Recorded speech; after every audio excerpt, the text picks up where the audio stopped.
KS95 and MoSportsZone.com is brought to you by Central Ozarks Medical Center, American Sun Control, Hitachi Energy in Jefferson City, Steve's Pest Control, Lake Regional Health System, Jason Blankenship CPA, Eldon Golf Club, Capitol Monuments in Jefferson City, Citizens Bank of Eldon and Versailles, DeGraff and Reed Heating and Cooling, Dunn Property Management, Lloyd Belt Automotive in Eldon, The Shed Batting Cages, Wright Printing and Promotional Advertising, Poly Lift Boat Lifts, Martin Metal, Gladstone Cove Boat Trailer Sales, Seidenstricker Nobe Partners in Tipton, Hewlett Automotive in Camdenton, the Osage Beach Hy-Vee, Crown Power and Equipment in Eldon, Vera Cruz Restaurant in Versailles, the Bank of Versailles, the Morgan County Health Center, and the Kidwell Garber Funeral Homes of Versailles and Laurie.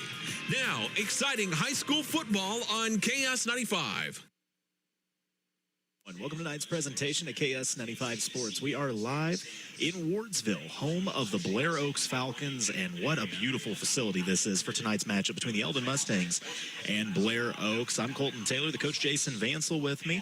Got Justin back on the studio tonight, and of course, we left Britt on the roof and gave her a camera, so it seems like a good place for her.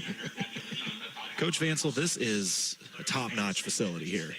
This is the way, as I said earlier out there, that every school should strive to be what this is right here in everything they do. This is a beautiful facility, beautiful night, great football team, maybe the best Blair Oaks has ever had in history, honestly. That's a big statement, too. Eldon's here, old Tri-County rivalry once again, so it's going to be fun.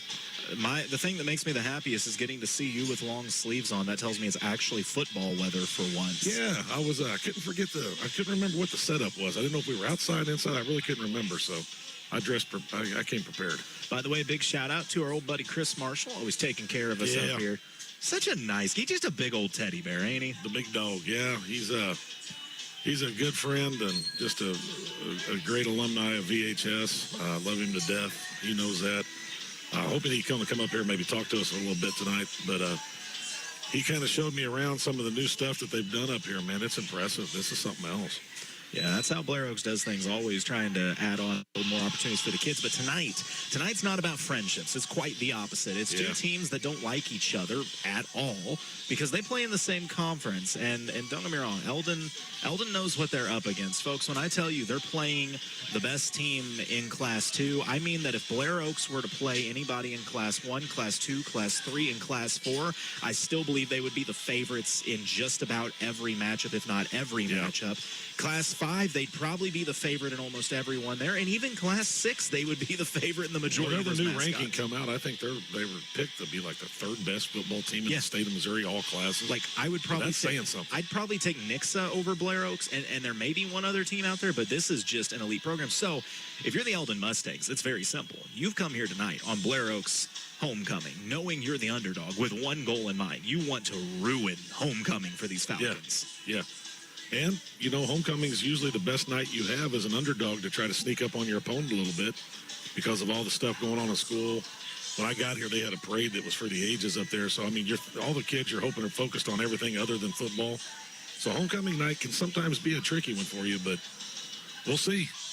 Well, before we take this break, I'm going to try to space some things out because I don't know when a Mary Glory's coming up. So first, we will jump into our Lake Regional Injury Report. And this is my favorite kind for the Eldon Mustangs. Jason, there's nobody to talk about. The Mustangs are healthy and ready to crutches. go. Yeah, I was sitting there noticing that. I don't see anybody sitting on the bench or crutches or nothing. And at this part of the season, man, that's what you want, especially going into a game like this.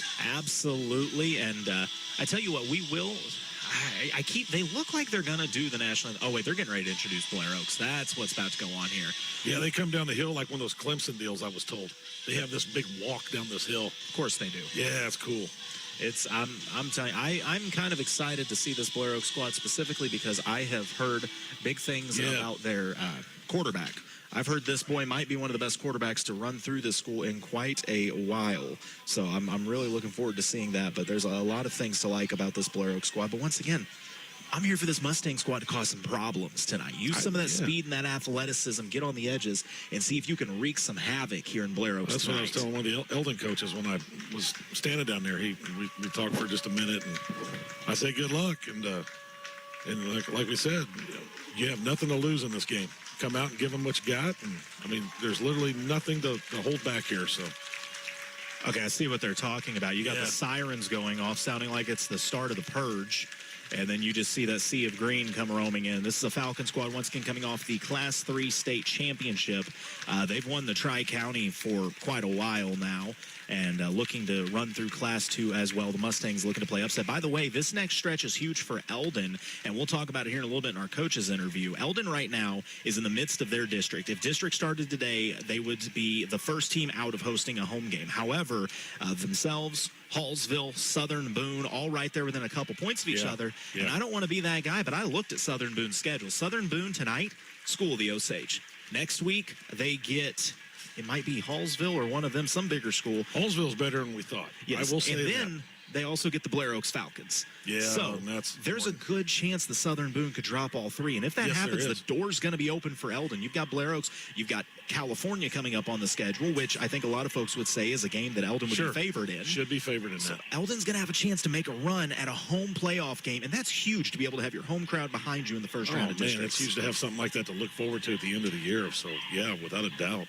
By the way, this is the Hewlett Chevrolet Buick GMC broadcast here on KS95. By the way, if you want to watch tonight's game, we are live at MoSportsZone.com and on the new MoSportsZone app. I say it's new. It's new to Jason as of 3 weeks ago. I tell you one thing works good, too, man. We've had it known about it a long time ago. We've had it for 3 years now, and Jason found out about it 3 weeks ago. So just wait, man. I'm going to tell him about, like, Google Chrome or something like that here in a few weeks. Really blow his mind. I heard that's something to try. High-speed internet, man, it's going to just rock your world.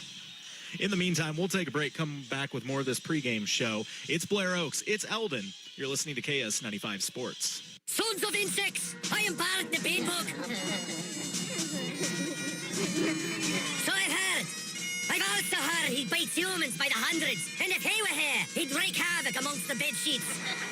I am Barrett the Bedbug, and I see a whole army of ants and rodents, spiders and bedbugs here, in defiance of those who walk upon two legs. You've come to invade as free bugs, and free bugs you are. What would you do without freedom? Will you invade? Hi, scary, and you'll live, but dying in your nests many days from now. Would you trade all those days for one chance, just one chance to come back here and kill the humans, that they may take our lives, but they'll never take our freedom? Oh, is that Steve? Never mind. Scary! I'm Steve with Steve's Pest Control. We will eliminate your pest problem and stop the fall pest invasion. I guarantee it. Steve's Pest Control.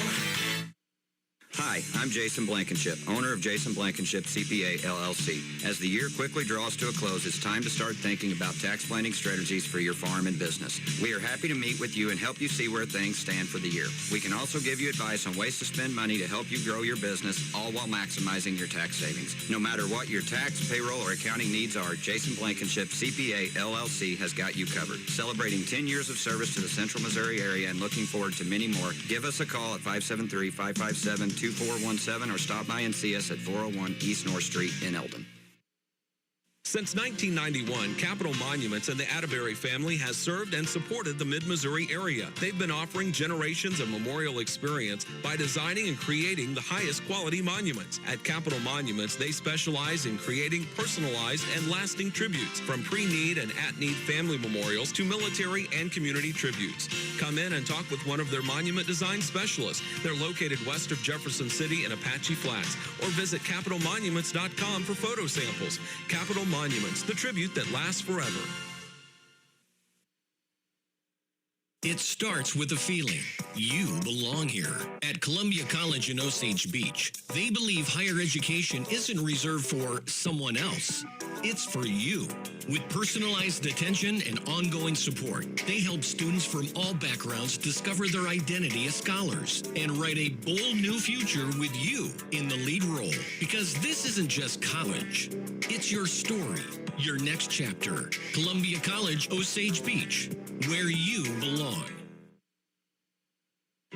With a Citizens Bank debit card, you'll never have to wonder if your check will be accepted. Hi, this is Ryan Pryor from Citizens Bank of Eldon and Versailles.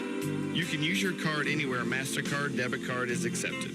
to make purchases at your favorite merchant, get cash in an ATM, or to make a purchase online. Your purchases will be deducted from your checking account and will appear on your monthly statement. Ask for an application. Member FDIC. A hometown bank, a hometown friend. Good. We've had a good week of practice. When you're looking for a new furnace or air conditioner, price is important, but warranty, reliability, and efficiency are big factors too. At DeGraff and Reed Heating and Cooling, you'll receive very competitive pricing on the industry-leading Air Ease products. Every Air Ease product is built on 80 years of experience, testing, and research. Servicing the Lake and Jefferson City areas for nearly 15 years, DeGraff and Reed Heating and Cooling for reliable products offered by reliable people. Call DeGraff and Reed Heating and Cooling. Back after a beautiful rendition of the national anthem from this Blair Oaks choir. My goodness. Yeah, that was something else, wasn't it? They're just talented in a lot of things up here. With that said, we will go ahead and jump over to our coaches interview. We got to catch up with the head coach of these Eldon Mustangs, Coach Griffin, and ask Coach Griffin how his squad looked going into tonight's contest. Good. We've had a good week of practice. Everybody's healthy. Kids are locked in and excited to go. I know you've had a couple tough goes the last 2 weeks. What have you taken away from those games, maybe learned from it? Yeah, Eldon's got to stop beating Eldon is the big thing. Turnovers, penalties, big plays defensively. That's the type of stuff that'll kill you. Other than that, I feel like we've controlled some games and kind of been right where we want to be. We just got to get out of our own way a little bit. We've been keeping a close eye on the district standings, and you and about 2 other teams are floating right in that realm of could host a district game, might be on the road round 1. How important is it to close out this season strong and try to get a home game for the first round? Yeah, it's always important to finish strong. You always want to have momentum going into districts. Our focus is one game at a time. Tonight's Blair Oaks, and, we'll see where we end up at the end of it. Blair Oaks, the defending Class 3 state champions, down to Class 2 this year. What do you know about the Falcons? They are a well-coached team, with a lot of tradition here. They're talented on both sides of the ball. We got our hands full, but, we love to see how we measure up to a great football team and program like this. If there was one focus you could see out of your team tonight, what would it be? Get out of our own way. Penalties and turnovers, we got to clean things up, just execute at a high level and control the football. And that was Coach Griffin, head coach of these Eldon Mustangs, with our Dunn Property Management Coaches interview. And, Jason, Coach talked about the biggest thing he's learned from these last 2 weeks is the team that's beat the Eldon Mustangs the most these last 2 games is the Eldon Mustangs. And they're going to have to get that cleaned up going into districts. Yeah, he's not lying. Watching the Hallsville game, man, it was Hallsville was better than what we thought, but Eldon, they just kind of shot themselves in the foot at the wrong times and kind of let that one slip away, and I think they know it too. But, yeah, I would agree. Eldon's kind of beat Eldon here lately. But the nice part about that is that means you know what you can correct. Yeah, and you can fix that. Because I think if you ask Eldon, and, you and JT kind of told me the same, it seems like Eldon can play with Hallsville. Eldon can play with Southern Boone. Oh, my gosh. Okay, that's a little terrifying. Yeah, you think that's intimidating? As we jump to our Bank of Versailles coin toss, and you just see the entire Eldon team, or Blair Oaks team, move forward as their 4 march up for this coin toss here. Of course, Blair Oaks in their home greens with the white trim, and the Mustangs in the white uniforms with the maroon letters, or maroon numbers, and I like the maroon helmets. Those are slick. Yeah, that's a slick look that Eldon has this year. I was a little surprised they changed everything up, but, man, I do like it. Man, I'm just looking. This is a gigantic Blair Oaks squad. There's... You think winning state titles gets people out for your program? Well, and the crazy part is, if you look at this roster, it's like an extremely athletic Blair Oaks squad. Yeah. There's not a lot of massive guys on the line or anything like that, but you get some of these guys. You got number 63, Gavin Brand, just a sophomore, 6'1", 255, but... that's the biggest kid on the line weight-wise. But outside of that, these seniors that are 6'1" and 235, I guarantee they're still incredibly athletic. Well, I remember Marshall telling me last year that when Jackson Marshall played, Coach LePage gives all the parents menus the kids are on nutrition programs very similar to what he did when he was at Mizzou, how they regulate what the athletes eat, what they drink. They are in a very regimented program that's not just weight room, it's also nutrition, so you get the most out of your weight room. And their kids are unbelievably in shape. With the Bank of Versailles coin toss, Eldon is going to get the rock first. They're going to be going to the end zone to our right. Coach LePage, is he in the Sports Hall of Fame already? I'm not sure if he is or not, but he'll be heading there if he's not. I was going to say, if not, there's a wing waiting for him. I remember him when he played safety at Mizzou back when I was a middle school kid. Speaking of that, safety gets some of them great Miami teams that came to Mizzou back in those days. Speaking of that, tomorrow morning, 9 o'clock pregame, 11 o'clock kickoff. The Crimson Tide bring their championship pedigree all the way to the zoo where Coach Drink is sitting there waiting for him saying, you can keep your pedigree. I got a Mod Hardy. I am hyped for that game. I'm ready, and Mizzou over the years, I think, has always kind of felt like they've been disrespected a time or two. Well, this is the game. These are the games now. You win these, that all goes away. So they got to come out and they got to take care of business at home. I want to see how they start this because I think everybody in the country knows Bama's weak point has been their run defense. They gave up like 160 rushing yards to Vandy. Opening game of the season, Florida State ran the ball all over him. Obviously, Ahmad Hardy, he looks like he's playing on Sundays soon. He's going to have a big day for them to win. He is the key to the whole game. Hear me out, though. If I'm Mizzou, actually, our buddy Jeff at the Family Center told me this morning. If you're Mizzou, do you consider coming out first play of the game, a little play action, and just drop one on them? Because everybody in the world's expecting the run. You could, I guess.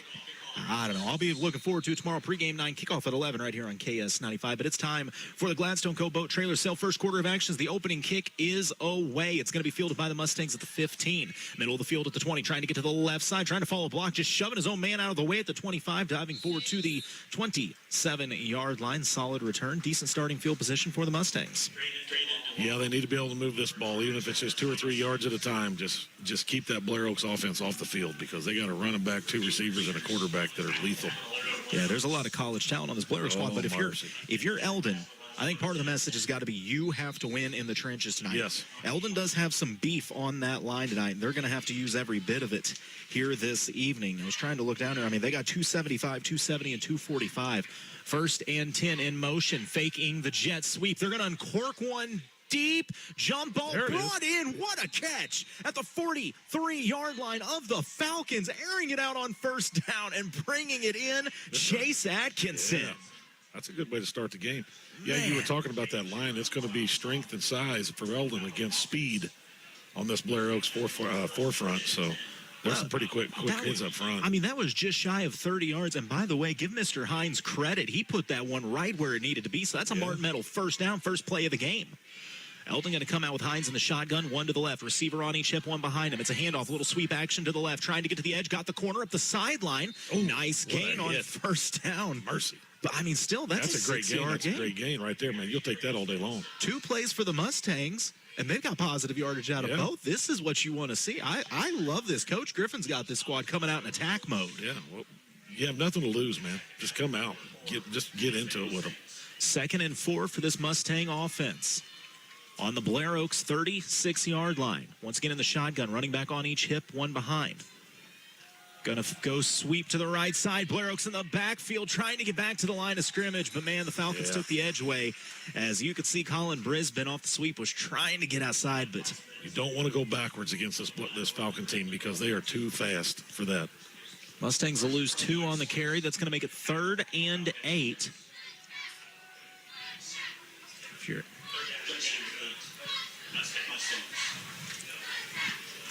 There's a 3 on the sideline over there. The guy changes it or whatnot. All right, it's going to be 3rd and 8 for this Mustang offense. On the right hash, they go 2, split out to the right, trips left. Empty backfield for Hines. He brings Brisbane in motion right to left. Takes the snap, fakes the screen, instead uncorks it. Oh, it was there. Oh, my goodness. I like that play design. They faked the screen pass, brought Cody Brown on the slant middle of the field. The pass was just behind him. He had blockers in space. That was going to be a first down and more. That's a perfect play call, man, because that D-line they have is fast, and they're coming. I think Coach Griffin was spending a little time with Andy Reid this week and drawing up some offensive play calls. This has been clever. But a huge 4th down here for the Mustangs to start this game. I mean, you're within the Blair Oaks 40. You got to go for it every time. Every time. 4th and 8. Shotgun, 2 receivers out to the left, back on each side of Hines. Takes the snap. He's going to roll out, instant pressure, rolls back to the right, buying some time. Hines going to have to throw. He gets knocked out of bounds at the 45. Man, Hines was trying to buy all the time in the world, but that Blair Oaks secondary was giving up nothing while the line up front brought pressure. Well, that's what the strength of the Blair Oaks defense is. Their secondary, what I understand, they are just off the chain good this year. Unbelievable speed. That's what I was hearing Coach Marshall talk about the whole time tonight was their secondary. So that's going to be tough to throw against. That is indeed. The Falcons put up a no-fly zone, and it's a turnover on downs. Ball back to Blair Oaks. So the Falcons on their first drive, they go 2 receivers out to the right, 1 to the left. It's going to be a handoff, trying to run behind the left guard across midfield, spinning forward to the 49-yard line on the carry. Blair Oaks, I got a lot of different looks they can give you out of this offense. By the way, that's Tyler Bax, the quarterback back there, 6'2", 180, a senior. It's going to be 2nd and 4 for the Falcons. 2 receivers split out to each side. Bax in the shotgun alone. Empty backfield. Brings a man in motion, left to right. He's going to put the back behind him. He's going to hand it off. Hackback dive right up the middle behind the right guard. And he'll pick up a couple. That's going to make a 3rd manageable. So this Eldon defense at least making Blair Oaks work for these yards.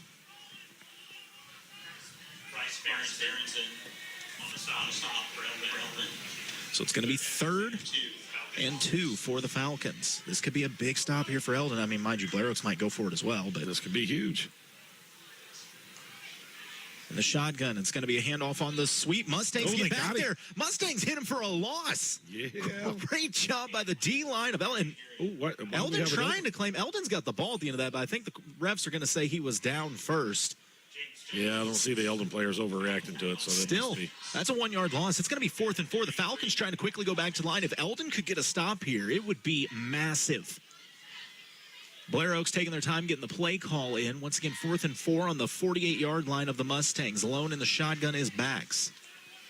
He's going to go trips left. Takes it. He's going to call his own number up the middle. Contact, but Bax able to dive forward. He needed 4. He got 4.5. Yeah.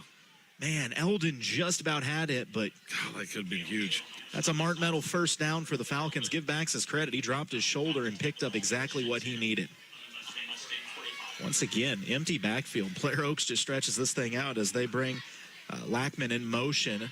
Fakes the handoff, backs to throw. Eldon getting a little pressure on him. Going to flush him out of the pocket. He's got to throw on the run, but he's got a man wide open at the 35 across the 30. The 25 bounces outside of the 20, and he'll be wrestled down at the 18-yard line. Man, Eldon got pressure, but gosh, Bax keeps that head on a swivel. He was looking the whole time. Yeah, and he's got, I think, number 23 and 5, I think I were told, were their stud receivers.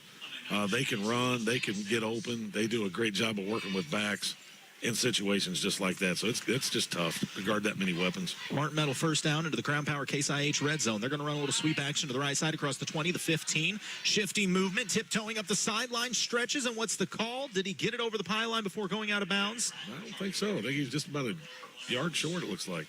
Man, quick action from the receiver on the jet sweep all the way down to the 1-yard line. So another Martin Metal first down. Blair Oaks threatening to put points on the board with 8:16 to go in the Gladstone Cove Boat Trailer Sale first quarter of action. Blair Oaks going to split out wide, but they're going to take this right up the gut, untouched into the end zone for the first points of the game for the Falcons. On the carry, that's Brady Dapkus. Boy, that name sounds familiar. Yeah, heard that one before. I think we've had a Dapkus or two at this school before. It might actually be Brady I'm thinking of from last year, for being honest. Brady Dapkus, 6'1", 195. That's a loaded running back. That's not bad, is it? Not quite that 5'8", 200-pounder we saw earlier this year. That was the stump. And the extra point attempt is up and good. So Blair Oaks strikes first. Mustangs move the ball, though. They're going to get another look at this one. 8:11 to go in the first quarter of action. 7-0 Blair Oaks. You're listening to KS95 Sports. Looking for a new place to call home? Dunn Property Management is now taking applications for move-in ready new construction units in Eldon. Enjoy hassle-free living with rent that includes snow removal and lawn care. Locally owned and operated, Dunn Property Management offers a full-time maintenance staff and office manager, so you're always taken care of. Close to churches, shopping, and parks, your perfect home is waiting. Stop by 1203 South Business 54 in Eldon or call 573-569-1200. That's 573-569-1200 for Dunn Property Management. In the heart of the community, Lloyd Belt Automotive continues to grow, driven by their love for neighbors like you. With a large selection of premium, low-mileage vehicles, they're here to fuel your excitement. Their service department is staffed with top-notch technicians who are here for you. They service most makes and models with the care and precision your vehicles deserve, and every vehicle is washed and vacuumed before the keys are handed back to you. Live free. Go anywhere with Lloyd Belt Automotive. Braden DeLong on the kickoff return gets it out near the 30. We'll say right about at the 30. DeLong, he's impressed me. Early in the season, I thought he was going to be the bruiser for the Mustangs, but he's got some wheels to him as well. Yeah, he's got some speed to go with his power, and he's got some hands too. So, I mean, he can run it, he can catch it. Well, on the first drive, Eldon was able to move the ball, actually got pretty crafty with their play call. We'll see what they can do here on their second possession, starting from the 30. In the shotgun, a handoff, trying to go up the gut, but the Falcons meet him in the backfield. Nowhere to go for Brisbane. A lot of team speed in that green team there. I'm trying to figure out what Eldon's going for. They've ran a few different looks. I mean, is that? I mean, what do you call that with the three backs? Is that like a wing T set or? I mean, I don't know what you would inverted bone or something. I don't know, but they're just running option and they're reading. And so far, Hines has been handing it off. I was going to say, they don't want the ball in would his that hands. qualify as a triple option? Either way, in the shotgun, trip stack to left. Hines going to keep it, running to the left side, just trying to get the edge. Flag comes out. I'm afraid this is a hold as Hines gets the corner, but just back to the line of scrimmage. I think, it's going to be a hold. Those yellow hankies don't really help much, but man, like I said, Eldon is really opening the playbook and trying anything to move the rock. Well, they have some success actually getting on that corner over there if they can. They're not get the penalty to go with it. It's the problem. Yeah, it looks like a chop block's going to be called. Is that what they called? I think. Well, I mean, the gesture to the lower torso, that kind of.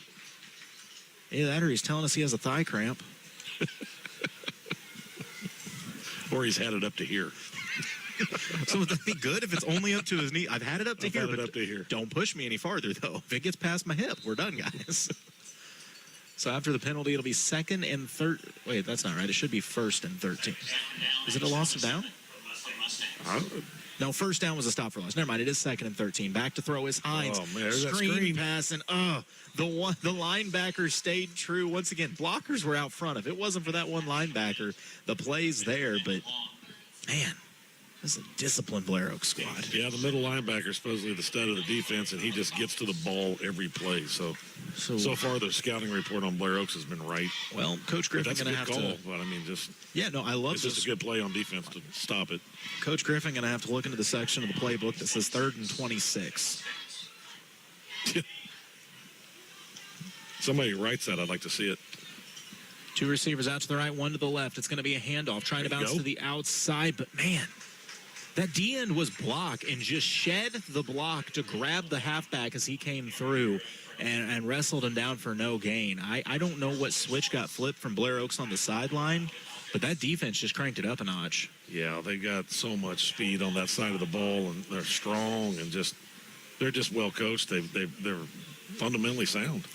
Well, the Mustangs are going to have to punt. Blair Oaks will send the return man back. Uh-oh. Oh, it's a fake. Staying on the ground, trying to get to the left side. Back to the 25, to the 30, and just bulldozing forward. A nice gain, but not enough. They needed the 40 for a first down, and he'll get across the 31. Once again, I actually love that. You walk into Blair Oaks on homecoming. We all, they know it's an uphill battle. Fake some punts. Run some stuff. I mean, let's be real. What do you have to lose? You have nothing to lose, and that's nothing against Eldon because, I mean, Blair Oaks is doing this to every team. Yeah. But you have nothing to lose. So try to catch them off guard. Try to catch them with something new. When you watch Sunday Night Football with the Chiefs, I guarantee you're going to see them go for it on 4th down and stuff. This is the same style Eldon's trying right now. Blair Oaks, it's going to be a screen pass across the 30, 35 to the 20. Little shifty move at the 15 and wrestled down. Not before picking up another Martin Metal first down. Dabkis with the big game. We saw Dabkis with the touchdown on the last drive, and now taking that screen pass for a run. He's a solid athlete, man. Well, look at the blocking by the receivers, though. I mean, they gave him lanes. I know. So in the Crown Power Case IH Red Zone, Blair Oaks threatening to add to this lead. 2 to the right, 1 to the left. Receiver comes in motion, left, right, making it trips right. Faking the screen pass, looking to throw. Ooh, that was risky. Nearly picked, as reading that one and jumping the lane was Chase Atkinson. Man, if he could have got that second hand up, he had a shot at that. Yeah. And if he'd have picked it, I don't know that he's not making a house call with it. He would be gone. That would be a big play right there. Man, if you're Eldon, you can't live off what ifs, but you're sitting here saying, man, we've had a couple close ones already, offensively and defensively. Yep. So 2nd and 10 for the Falcons now on the 15-yard line. 2 split out to each side. Back to Thoreau, uncorking one short in the middle. It's caught at the 8, wrestling forward to the 5, carrying defenders with him, stretching out to the 1. That's just a grown man move. Moving the chains for another Martin Meadow first down. And watching Tyler Bax play quarterback, that kid just looks composed back there. He's very composed. He's a very good quarterback. They've had a few good quarterbacks come through this school, haven't they? You know, 1 or 2. I think just the hairs alone. It's a handoff to the fullback. He moves 4 Mustangs into the end zone. Touchdown, Falcons. They increase their lead to 13-0 with the extra point coming up. Why do I feel like you're a fan of the fullback? Oh, I love the fullback. I think it's the most underutilized thing by coaches today. This new school stuff can go on. Get that old school stuff with a fullback back in here. Dude, if you you can't practice against it's the thing today because there's so many rules. Oh, that hurt. I hurt my head. Now I'm out for 2 weeks. You literally can't practice against fullback. Extra point attempt for the Falcons. Low snap. It's bobbled. The kick is no good. Picked off by the Mustangs. Oh, you can't return that at high school? Something went wrong. This is the only level you can't. Yeah. He thought about it. He caught that like, man, I saw this on TV last week. Nonetheless, extra point no good. So the lead stays at 13-0. Mustangs get the ball back when we come back. You're listening to KS95 Sports. Reaching your fitness goals doesn't have to be tough at Versailles Total Fitness. Tara Grantham is a certified personal trainer and registered occupational therapist who can help you reach your goals in a safe, efficient manner. Get your membership set up today and talk to Tara about training so you can take the first step in becoming a healthier you. Contact Versailles Total Fitness at 573-789-6800 Monday through Wednesday from 9 to 5:30 or see them in person at 131 North Monroe Street in Versailles. Take your softball and baseball skills to the next level. The Shed is Eldon's own indoor hitting facility that features 2 full cages with screens, tees, and pitching lanes. You'll love their top-of-the-line pitching machine that throws a variety of speeds with precise locations to perfect your swing. The Shed also has a workout facility. You can add it to your cage rental or just purchase as a regular membership. Open Monday through Friday, 3:30 to 8, and Saturday and Sunday from noon to 8. Look for the big white building across from Gerb's in Eldon. Book times now on Facebook at The Shed LLC. See you at The Shed. DeLong returns the kickoff out to the 27-yard line, and that's where this Mustang offense will take over. 5 minutes to go here in the Gladstone Cove Boat Trailer Sale first quarter. Listen, I actually think Eldon has played pretty well early on. They've made some strides. They've tried some different looks on offense, and I love that. Don't let the defense know what's coming next. I want to see what Coach Griffin's about to throw out here now. We're gonna see a fumble rooski. We're gonna see a hook and ladder. The hook and ladder, I know they got. They can run it good too. 2 out to the left, 3 trips left, 2 to the right. Brisbane in motion left to right. They're going to fake it out to him. They go back to that screen. There's some blockers out front across the 30, the 35, diving ahead to the 40. They've been looking for that, and they got it. That's enough for a Martin Meadow first down. Nice. I like that. That's something you're going to use later on in the season. And that was, once again, give Blair Oaks credit. That was a great form tackle, but that's 1 tackle away from 6. So moving the chain. Have we got anything out of Versailles yet? I just got a text, man. 2:35 left in the first. Versailles has just scored. They are up 6-0. Good for the Tigers. Yeah. It's their homecoming. That could be a big win if they could take out Windsor, who's state ranked. 2 to each side in motion. It's going to be a handoff on the sweep, trying to follow the guard. Positive yardage out to the 44. Nice game right there. Barreling down to the 45, so 4, maybe 5 on first down for DeLong. And that's all you need because this keeps the clock rolling and it keeps Blair Oaks' offense sitting over there on the sideline. I really love the fact this Eldon really loves their jet sweep action, and I almost like that against Blair Oaks more than your traditional like halfback dives or counters because it doesn't let the linebackers sell out. They got to guess who actually has the ball, especially since Hines is willing to keep it and run on his own. Yeah. So on 2nd and 6 for the Mustangs from their own 45-yard line. 2 out to the left, 1 to the right. Going to be a handoff to DeLong on the left side. Trying to get outside. He does. Diving forward. Fighting for the edge. He's going to be near that first down marker. And if it's not a first down, that's still another, 3 or 4 yard gain? Yeah. That's a great gain right there, man. I mean, it's going to be 3rd and 1 at midfield. Like, yeah, you're moving the ball. If you can get 4 yards every carry, I don't know a coach that's going to be mad about that. Make this defense stay out there. How many times have they played teams where they're only out there for 3 and out every single time, then they're back over resting on the sideline? Yeah. Make them stay out there and drive on them a little bit. If you're Eldon, your goal tonight is you want to see a butt chewing given out at some point in this game. Nothing makes you more proud as a team that's like supposed to be the underdog than when you see the big dog getting chewed out for something. On 3rd and 1, it's that option pitch out. Oh, my. Ooh, that was... Ooh. Okay, that was a grown man hit, actually, delivered there by Wyatt Libbert. Libert's another name I know. 6'4", 200 pounds, just took the edge away. Yeah, that'll do it. That's a big one to hit you, plus the other 6 that came right after him got a lick. So we got a big 4th down here, man. That pitch out's kind of Hines' signature move, but... Wow, yeah, Versailles scored on that first possession, JT said. We got JT in the field tonight. 4th and 3 for the Mustangs on their own 47. Trying to move the chains again. They split out 3 to the left, 2 to the right. Brisbane in motion. They fake it to him. Go to the middle, man. They went back to the well on that screen pass. Problem is they've ran it 3 times and converted it once. That pass a little too hot to handle. Falls incomplete. Turnover on downs. Back to the Falcons.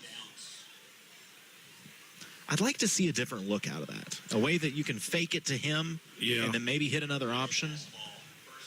I would just hit him with the jet again. You're getting 3 or 4 yards every time you hit him with the jet for the most part. I mean, other than a couple times there, but slider reverse in there somewhere as well. Yeah. So under 3 minutes to play as the Falcons take over on the Mustang 47. Alone in the shotgun. Backs looking to throw. Man, that's a rocket to the 40. It's a rocket. It's a catch. Yeah. Oh my! They've got the connection, man. Does Backs play baseball? I think all of them do up there. He should. My goodness. Yeah, that's a first down. Martin Metal first down. Gain of 12. Just roped it to the wide receiver. That pushes him ahead to the 36-yard line. 2 split out to each side. Backs brings the man in motion. Back will settle behind him. He's going to hand it off on the dive, and the Mustangs close that lane down. Great job there. Who is that for the Mustangs coming up from the bottom of that pile? I don't know. I didn't get a program. Number 2. I was everywhere and forgot to grab a program. Number 2, that'd be Bryce Brinsden, senior. Brinsden, yeah, there you go. Well, that's a good way to counter that running back. 6'1", 180 plugging up the middle. So it'll be 2nd and 10. Trips left, 1 to the right for Blair Oaks. Backs alone. He's going to bring the man back. Settle, fakes the handoff. Looking to uncork one down the left sideline. He's got the man at the 5 and into the end zone. Man, just a go route from Brendan Rackers. And that's 6 more on the board for the Falcons. Just a lot of speed, man. I don't know how you guard that much speed.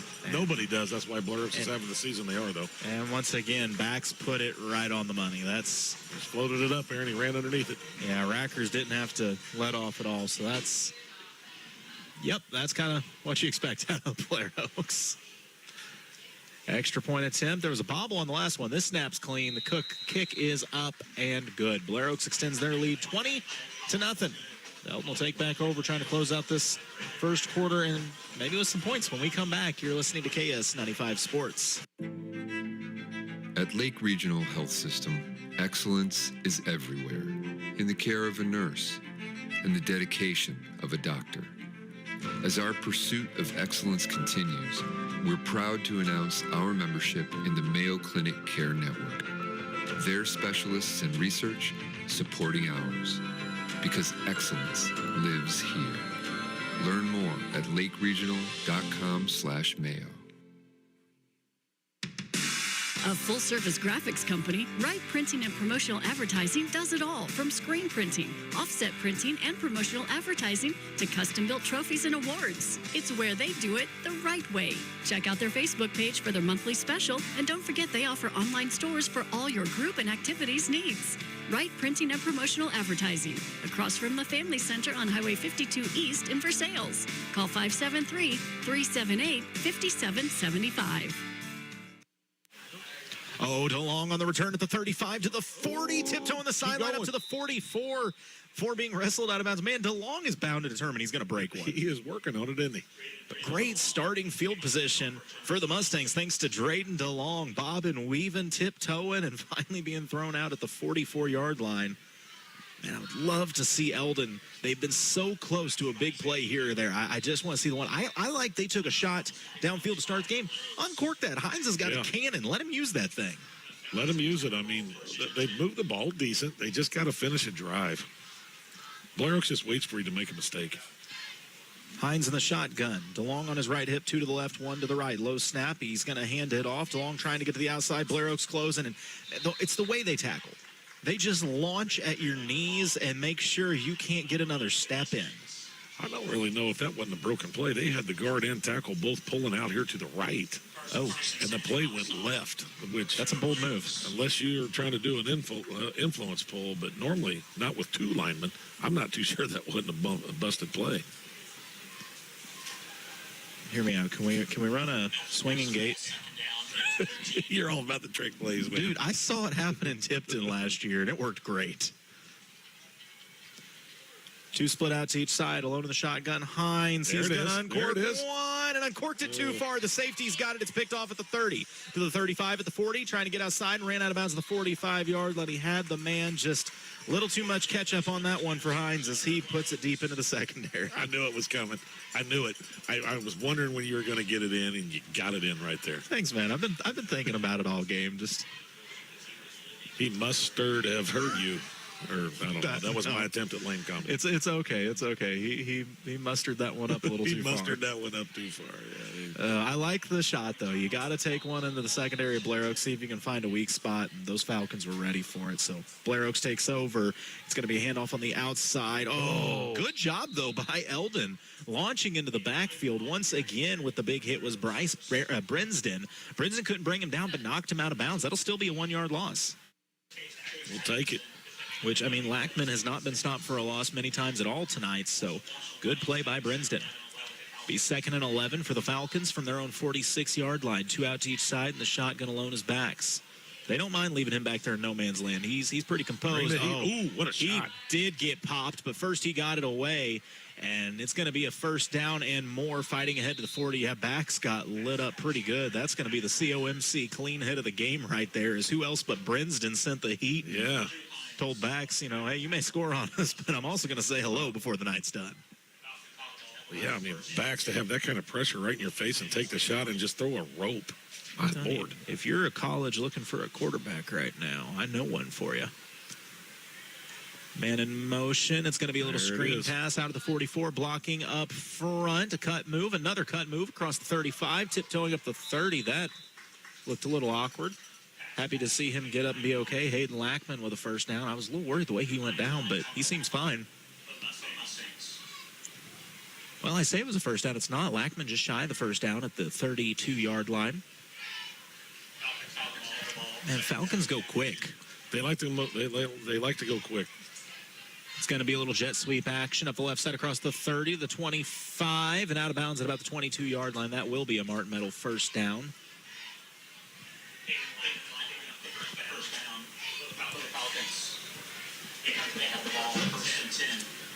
Big thanks to Martin Metal, our first down sponsor all season long. 25 seconds remaining in this first quarter. Blair Oaks has backs in the shotgun. They're on their own the 22-yard line of the Mustangs. 1 to the left, 2 to the right. 2 to the left, 2 to the right. The tight end kind of staggered there. Now he's going to spread them out a little bit. Backs takes the snap, looking to throw. He's flushed out of the pocket to the right side. Pump fake. He's going to keep it. Takes contact and dives forward. It's going to be near another first down, man. It'll be close. Here's the thing with that. When Backs runs the ball, I mean, he's a load in his own right. Yeah, he's a big kid. 6'2", 180. He's not afraid of some contact. And that will be the final play of the Gladstone Cove Boat Trailer Sale first quarter of action. Blair Oaks leads 20-0. Second quarter coming up. You're listening to KS95 Sports. Polylift boat lifts. In 1975, Gerald Ford was president, gas was 53 cents a gallon, and Saturday Night Live debuted. It's also the year Polylift Boat Lifts was born. 50 years later, Polylift is still the best boat lift you can own. Trust Polylift, built with quality and integrity for 50 years. Remember, for the last 50 years and the next 50 to come, you know what they say. We don't just build boat lifts, we build Polylifts. Building Planting season is here and a great time to visit Martin Meadow for the next agricultural, residential, or commercial project on your list. Trusted throughout the heartland, they continue offering only the top quality products in the industry, which ensures beauty and durability for years to come. When in need of a post frame or a stud frame building, you can depend on the dedicated professional staff to help you get your job moving forward. Call 573-378-4050 and speak with a professional today. That's 573-378-4050 or check us out online at martinmetal.com. Blair Oaks kind of showing why they are the #1 team in Class 2, would be in 3, 4, probably 5 as well. I mean, Jason, what have they done wrong? They missed an extra point, and that pretty much is the end of the list. Blair Oaks looking to throw, screen pass, middle, untouched into the end zone. Give them 6 more. Catching it is Hayden Lackman for the score. You just have too many people you have to guard, man, and stay on. Everybody's a playmaker for Blair Oaks. It's just tough for teams. So the Falcons go up 26-0 with the first play of the second quarter of action. More specifically, the Seidenstricker Nobi partner. Second quarter of action. Extra point attempt, high snap. It's placed, it's kicked, it's up, it's good.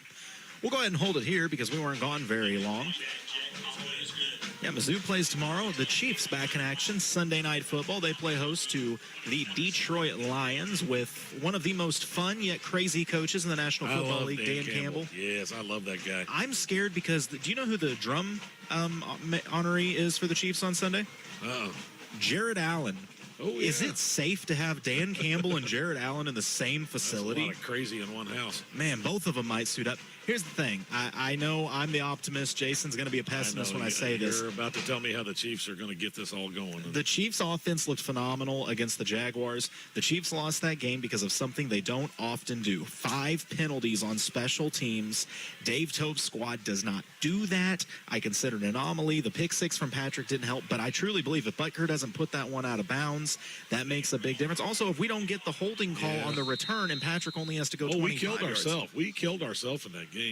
I think what troubled me, the only thing that troubled me is I get all that, but there was a couple times I just felt like we looked a little disinterested, and I hope that's not something creeping in Kansas City. On the return, DeLong, shifty again at the 30-35 and pushed out of bounds at the 37-yard line. I truly think the Chiefs fine. Once again, they put up 28 without that pick 6. That should have been a score. That would have been 35 on the board. I think you're fine. The AFC doesn't really have a juggernaut. The Bills lost to the Patriots, showed they're beatable. The Chargers season is essentially over because I could be a lineman for the Chargers right now. And the Broncos, I don't trust their offense. I hear you. When you're up 14-0 on somebody and you're the Kansas City Chiefs, that game has to be over. I understand. It has to be over. So I hope you're right because I am the glass half empty guy. The last time we started 2-3, we went to the Super Bowl. Hines under pressure out to the right side, and man, they are gonna get him at the 30. I don't know what you do. The one corner was running deep with Atkinson, and that's who Hines was looking for. But give that corner for Blair Oaks his credit. That's number 85, Kingston Houston. He was with him stride for stride. They've got some lockdown. They got a lockdown secondary on this Blair Oaks team, and that's going to be tough to throw on. I mean, Darrell Rivas is riding the pine here, for Pete's sake, if that tells you anything. Yeah. I say pine, they're all metal bleachers, so. Pine is out. Yeah, none of the kids are even sitting down over there. So it's going to be 2nd and 16. Handoff. Mustangs trying to get to the outside. DeLong sheds one tackle and then gets hit by 2 large Falcons. Right in the teeth. Man, they swarm to the football now. Drayton a little slow getting up, and, kudos to him because I think I would have just laid there and said, somebody come get me. I'm good. Yeah. You took a shot. You know that guy on the longest yard when they're running the laps and he falls down and starts yelling for a cheeseburger? Yeah. That would have been me right there. I'd have just been like, somebody bring me a Big Mac. I'm you good. all better not cut me. He's laying there with his stomach sticking up in the air. Yeah, I love that guy. When I say I could be a football player, that's the football player. That's 3rd and 16 for the Mustangs. They go trips right, one to the left. Taking the snap. Hines back to throw under pressure. Has to heave it off his back foot, and it soars out about. How did he get it that far? I don't know. That was a pretty good throw throwing off his back foot. Honestly. I mean, man, Hines has just had a man in his face every time he's went to throw.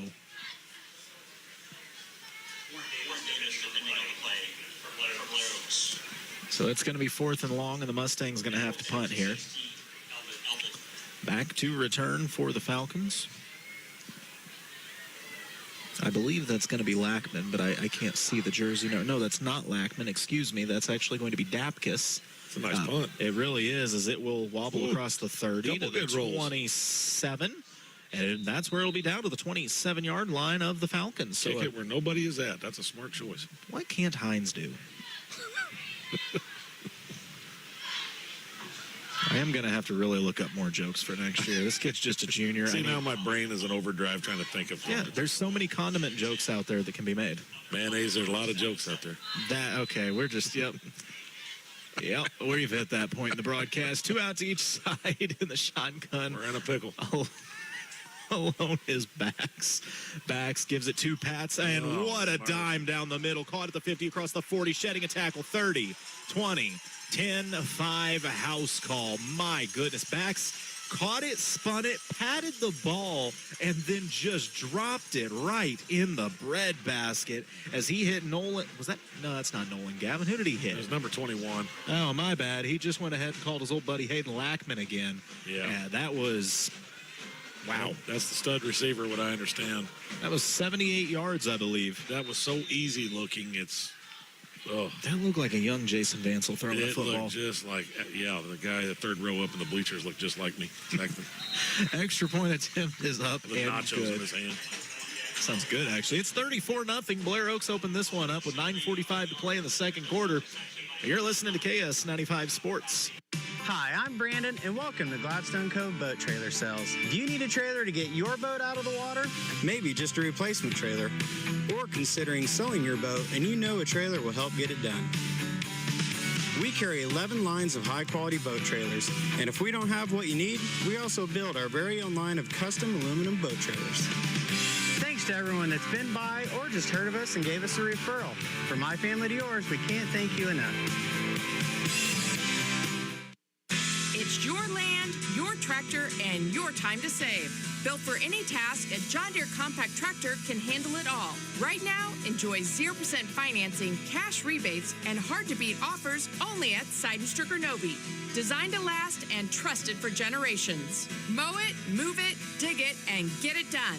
Visit us at snpartners.com. Seidenstricker Novi, your partner for the land. Offer valid through 10/31/2025. Some restrictions apply. See dealer for details.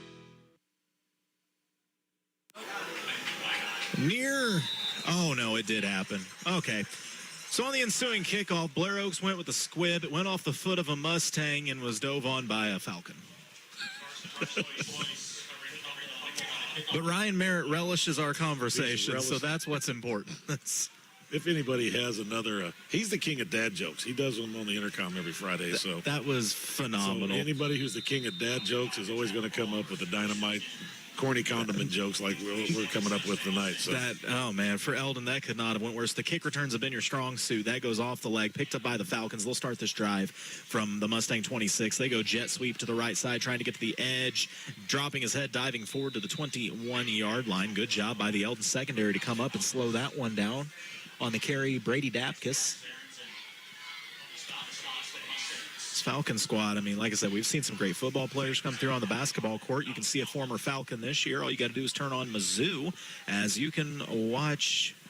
That's terrible. Is it Eric or Luke Northweather that's at Mizzou? It's Luke. It's Luke playing for Mizzou? Yep. The other one, I think, is he at Truman, I think? Or a little bubble screen across the 20, diving forward to the 15 for the Falcons. That will be near a first down. It will be a first down into the Crown Power Case IH red zone for Dapkus. But yeah, you get Mr. Northweather. He'll be the short guy out there. He's only 6'11". So you know, you got some good playing time down there at Oklahoma too. Oh, he was their sixth man for most of the season. He did a good job down there. I remember watching him against Versailles, and boy, he was something. It's a handoff from the Falcons, bouncing around behind the left guard, cutting it back in across the 5 and into the end zone. Give him 6 more on the carry. That's Hayden Lackman again, and the Falcons have put 40 on the board. Yeah, Northweather, like I said, played great at Oklahoma. I remember him coming to Versailles, and Coach O, that's when they ran. There was only Reese Murdoch as a freshman did a pretty good job against him. End of the first quarter, he had 4 or 6 points, and Versailles was within just a couple. The extra point attempt is up and good. We'll go ahead and hold it here. But yeah, and mind you, I don't know what conversation was had at halftime, but I know that he came out and I believe he dunked on 2 or 3 kids in the very first possession. It was like, oh, I think somebody told him he's really good at basketball. Yeah, when you're tall, you can do things that kids that are not tall can do. When Luke and Eric were both at Blair Oaks, the fun thing to watch was Kobe Williams go at him because I think they played travel ball together. They were travel ball teammates. It was great. Kobe'd go put a knee in their chest. They'd get a piece of the ball cage. It was fun because they'd be talking a little smack while they played each other. And not Kobe. Nah, Kobe's never talked smack in his life. He's really not even that competitive, if we're being honest. Just wants everybody to have fun. He's so quiet at school as a teacher and just kind of unassuming, and it's like, you kids don't even know, man. That dude's an assassin. He's a silent assassin. He was so fun to call games for. Still just as competitive today as he was in high school. I mean, yeah. You put any kind of ball in his hand, man, it's on. He'll be talking smack and wanting to win. It's just something with those Williams boys. If you think you can get in their head by talking smack, you got to understand that's the last place you want to be.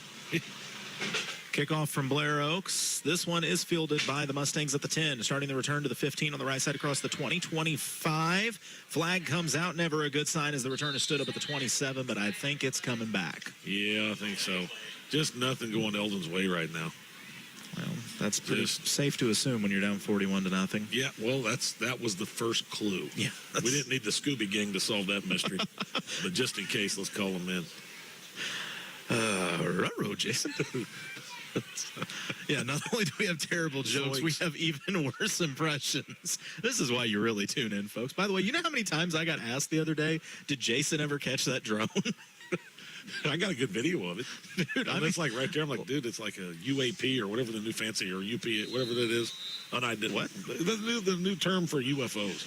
We got so embarrassed. There's a new term for UFOs. The Congress met about it. You unidentified. I didn't get an invite. Something. Yeah, you got to look it up. They don't call them UFOs no more. Mustangs on the pitch out, trying to get to the outside. 14 Falcons chasing. It's going to be a collision at the 20. Knocked out of bounds at the 19. Ooh, DeLong a little shook up, slow to get up. Hope he's all right. That was a tough run by Drayton as he picks up 3 on the carry. And glad to see him up. A little limp in his walk.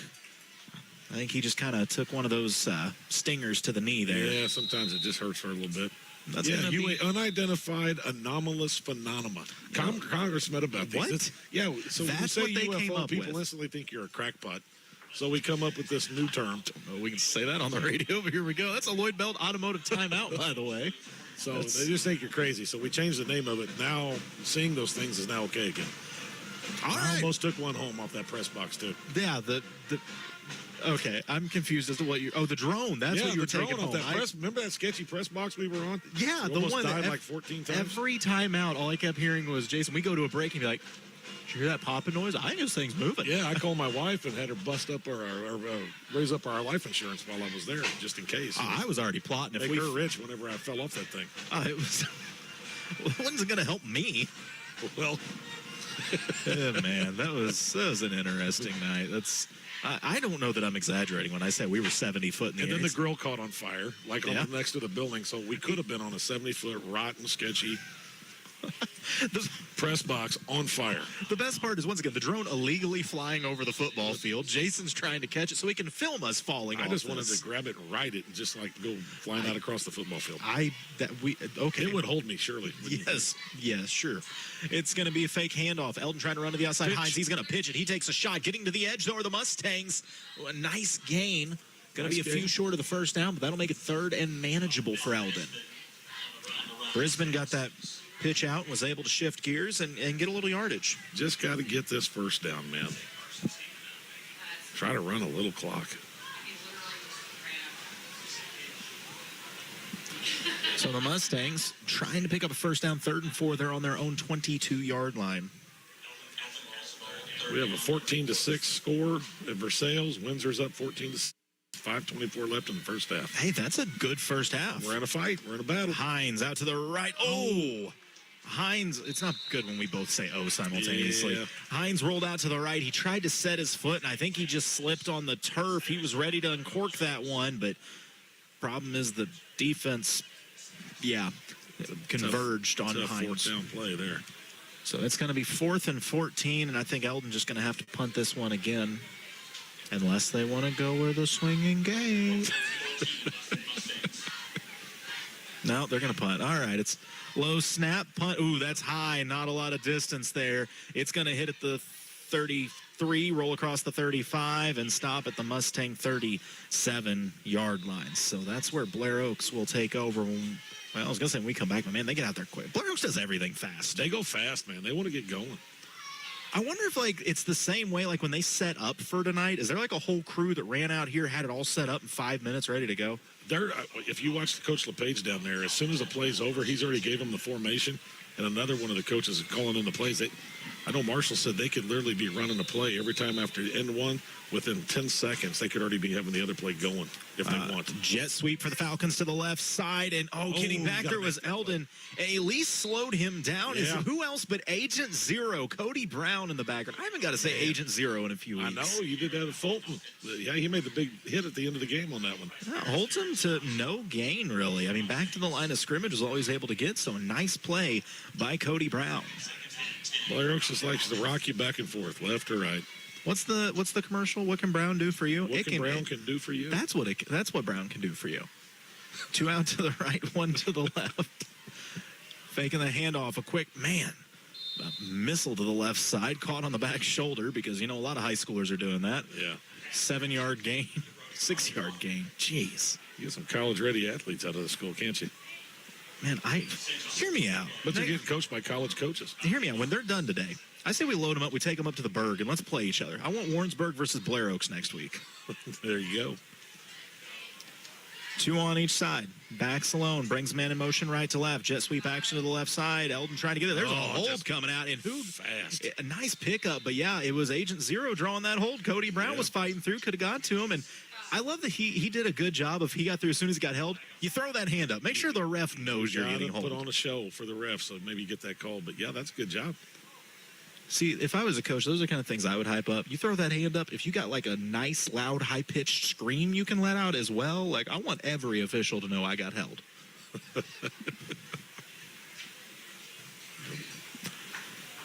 Jason, we should just coach a football team together. Well, you handle everything football-related. I'll handle the trick plays. Maybe if Stover gets football going over there, you as the mayor, you can implement the swinging gate no matter what because you're the mayor. So. Oh, that's true. I didn't even think about that. Use them executive powers. What's that voice in our ear? Yes. There you go.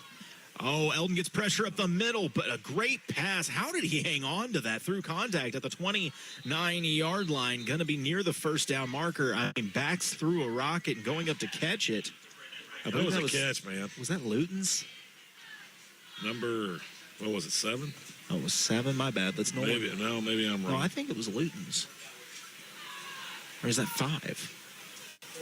Rackers. Yeah, that was Rackers, the big guy, 6'3", 195. It's going to be 4th and 1 for the Falcons. Can the Mustangs get a stop here? 2 out to each side. I bet Bax keeps this and goes up the gut. And I think the linebackers for Eldon thinks it too. He's going to go under center. He's trying to pull him off sides. Okay. A little crafty here from Coach LePage. Play clock down to 7. Bax goes back into the shotgun, takes the snap. He is going to throw. Quick out. He's got a man. Caught at the 24. Sheds a tackle across the 20. 15, 10, 5. And pushed out of bounds at the 3-yard line. So, I mean, that's impressive when you can run up, fake it under center, step back, throw a quick out. Dapkus gets it, turns the corner. Man, Dapkus just runs that route perfect. Couple steps and turns sharp, just wide open. We have the Icky Shuffle going on the board right now. Yeah, they've been doing a little trivia thing up there. Yeah. I think. Meanwhile, handoff up the gut. The Mustangs, though, able to stuff it at the 1-yard line. Just a quick halfback dive from the Falcons. That'll make it 2nd and goal. Icky Woods. Boy, you never see him ever anymore. No. He owns a women's professional football team, I seen. There's a league, or maybe he's the commissioner of the league. Maybe that's what it is. Huh. But, yeah, it's a professional women's league. 2nd and goal, empty backfield. Backs, jet sweep, hands it off, turning the corner and in for 6 for the Falcons. On the carry, that was Brody Radman. Another senior, 5'10", 155, and that's 6 more for the Falcons. 5:07 to play in the Seidenstricker Nobe Partners second quarter of action, all a part of our Hewlett Chevrolet Buick GMC broadcast. A reminder, you can go to MoSportsZone.com, keep up with School of the Osage. Who they got tonight? somebody. I'll look at my MoSportsZone app. They're playing Hallsville, Tell I you believe. what, somebody told me about this app, man. It looks good. Extra point is something good. I believe they're playing Hallsville. Osage is actually playing Boonville, the voice in my head says. Boonville, all right. That actually, they're both state ranked as well. Now, if I was it's what? Who's the 7? Wow, Boonville up on Osage 7-9. I was about to say my guess, and that's definitely what I was going to say. A little bit of a fight. Yeah, we'll take a break, come back with more of the Side Stricker Nobi Partner second quarter of action. You're listening to KS95 Sports.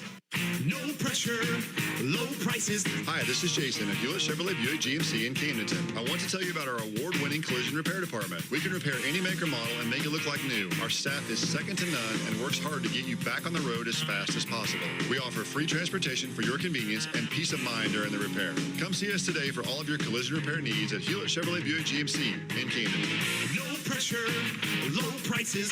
That's the way we do it. Shop Hewlett. ShopHewlett.com. Steak night just got better at Hy-Vee. Juicy New York strip, only $6.99 each. Pasta, just 97 cents. Beef steak tomatoes, $1.98 a pound. And Hershey's Halloween candy, only $3.99. Save even more when you sign up for Hy-Vee perks at Hy-Vee.com. Big savings at Hy-Vee in Osage Beach, Jefferson City, Columbia, and Springfield. Hy-Vee, where there's a helpful smile in every eye. So in an update, Boonville leads School of the Osage 13-7. That one's in the second quarter of action. Mustangs on the return will start this drive from their own 27-yard line. They're gonna go. Words are hard. Trips right. Hines takes the snap. He's going to hand it off. A nice little cut move behind the right guard, trying to get outside, spinning across the 30. But 4, 5, 6 Falcons converge. On the carry there, that was Bryce Berensden. I just realized I've been saying Brinsden this whole time. Sorry, there's Brinsdens in Cole Camp. I know. Berensden. So it'll be 2nd and 5 now for the Mustangs. 4:35 to play.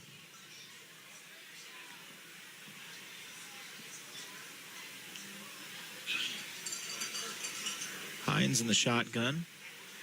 2 to the left. Fakes the handoff and was looking for Cody Brown and tried to lead him or threw it just a little ahead and just off the fingertips of Brown, which would be fair if he caught that. That corner was closing in quick. I think he kind of felt the heat coming there for him. Yeah, that would have been a rough one.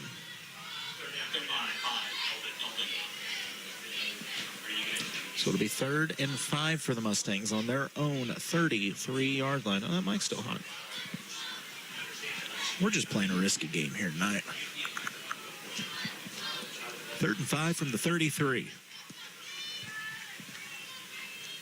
Mustangs go trips left. Hines in the shotgun takes it, fakes the handoff. He's going to run out to the right, trying to get to the outside, and Blair Oaks is having none of it. They set the edge, and they don't even ever look to even stunt. They're just playing straight base defense and just letting their front four up front do it all. I'm just shook right now. I mean, for the first 5 minutes of this game, I'm going to be honest, I thought, wow, Blair Oaks looks a little vulnerable in spots. And then Blair Oaks heard what I was thinking and said, watch this. Yeah, they're impressive, man. But they don't bring any pressure. They just use their front four up front.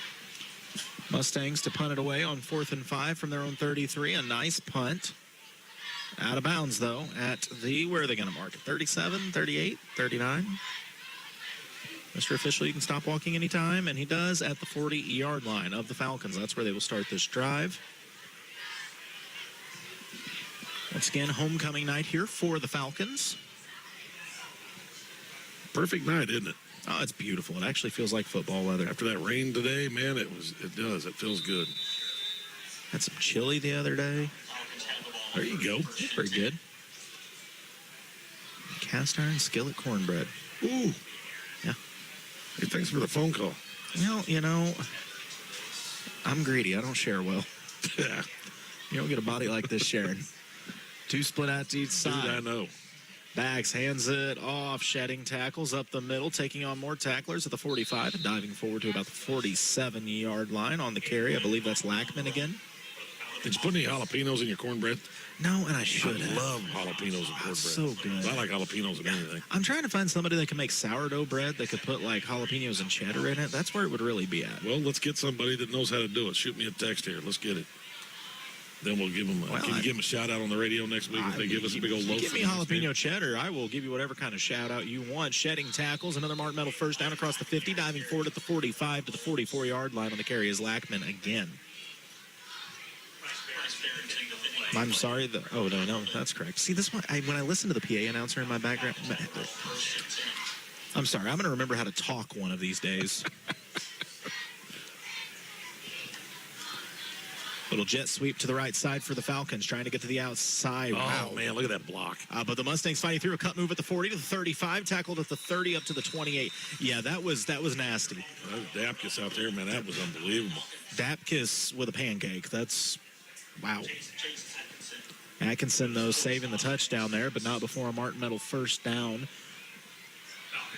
Falcons threatening to break the 50 mark here in the first half.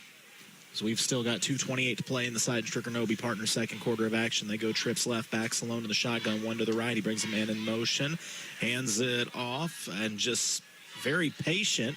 But the Mustangs able to converge. I see Atkinson in on it. I see Berensden in on it. Well, Cale Hammond in there, number 3, super sophomore.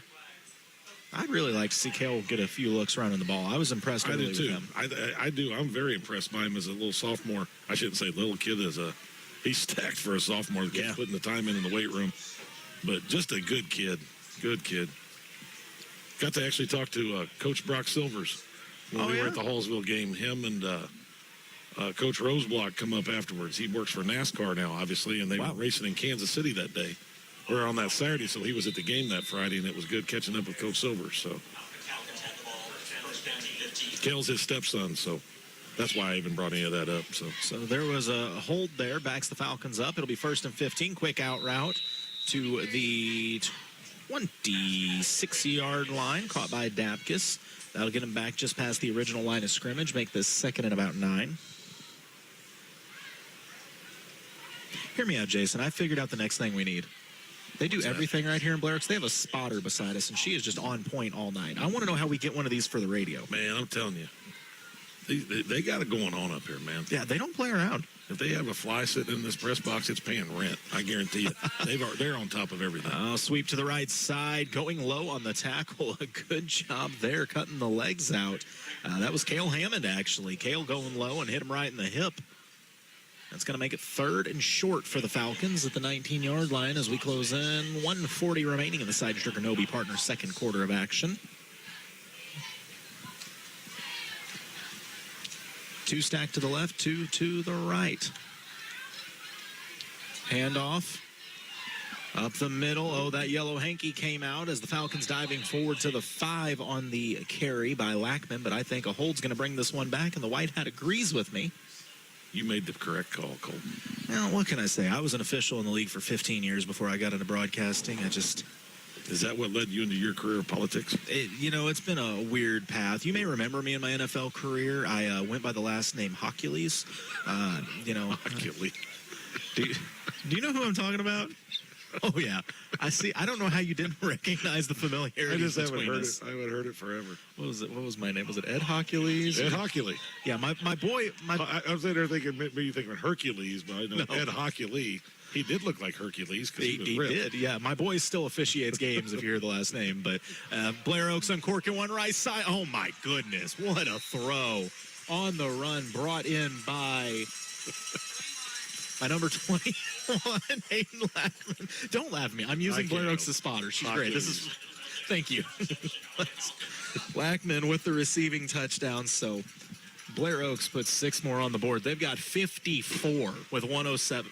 Was that a cannon? No, the houses behind us all shoot off fireworks on every touchdown. So, what? Yeah, it's just another service they offer for free up here at Woodsville.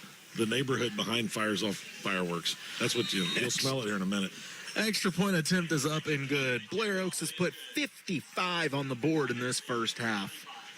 We'll be back with the last 107. You're listening to KS95 Sports. Some tractors just show up. The Case IH Farmall C-Series utility tractor shows up ready to work. The refreshed C-Series tractor has improved visibility and enhanced hydraulic outputs, built to handle tough tasks with efficiency and comfort. With a customizable operating experience and deluxe cab amenities like a new display, you'll stay productive and comfortable all day long. The Farmall C-Series is your go-to for getting it done right. Get your Case IH Farmall C-Series at one of Crown Power and Equipment's 11 locations. Passion, power, performance. crown-power.com. Veracruz Mexican Restaurant invites you to join them for a casual lunch or a nice family dinner out with delicious, authentic Mexican cuisine. Veracruz has a great selection of burritos, tacos, seafood, enchiladas, salads, and more, all prepared with the finest and freshest ingredients. Grab dinner tonight from one of their 3 locations: Veracruz on South Highway 5 in Versailles, Veracruz Jr. on Highway 52 in Stover, or on Highway 65 in Lincoln. Veracruz Mexican Restaurant, a proud sponsor of local athletes. Brisbane on the return out near the 30 before being pushed out of bounds. 58 seconds remaining in this first half. Man, I just want to see Eldon bust one big play. Just shed one tackle, find one lane, outrun one kid. Something positive. Man, this is a good Blair. If you're listening at home and you're thinking, Colton, why does it sound like you're just praising Blair Oaks? Because they're really good. I don't know what else to tell you. They've had great teams before. This is literally one of the best they've ever had. It could be the best. 1st and 10 for the Mustangs on their own 30. Going to be a handoff. And we said we wanted to see Cale get a handoff. I'd like to see him get one where 4 Falcons don't hit him as soon as he gets the ball. Yeah.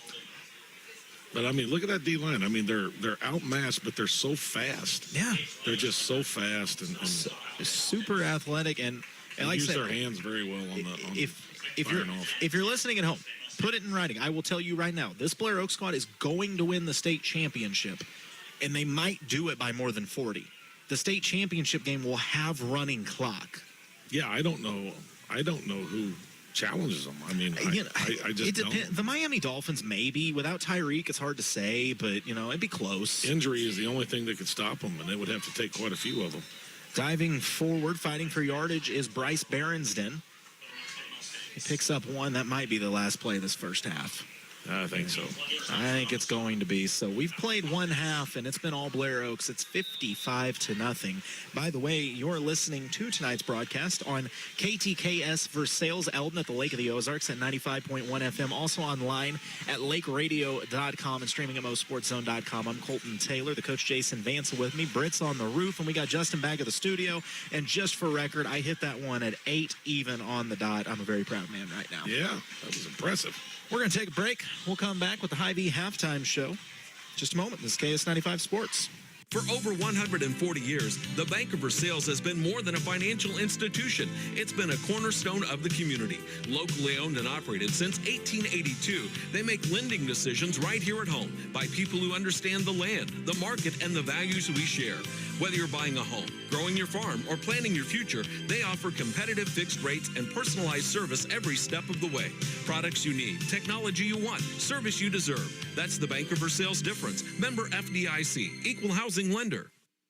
The goal of the Morgan County Health Center in Versailles is to make sure you feel your best and stay that way. A few of the public health and community services available at the Morgan County Health Center include CPR and first aid training, food safety classes, educational materials and classes promoting healthy lifestyles and activities, children and adult immunizations, and nutrition for expectant mothers and young children through the WIC program. For more information, follow the Morgan County Health Center on Facebook or call 378-5438. The Morgan County Health Center at 104 West Lafayette in Versailles, connecting the community to healthy choices. Since 1844, Kidwell Garber Funeral Home has been a part of Versailles. They've seen the community grow. They've seen the community change. But one thing remains the same. Nothing's more important than our schools. Kidwell Garber would like to take this time to salute everyone involved in keeping Versailles schools a source of pride for the community, and to the students who always strive to do their best, whether in sports or academically. You are the future.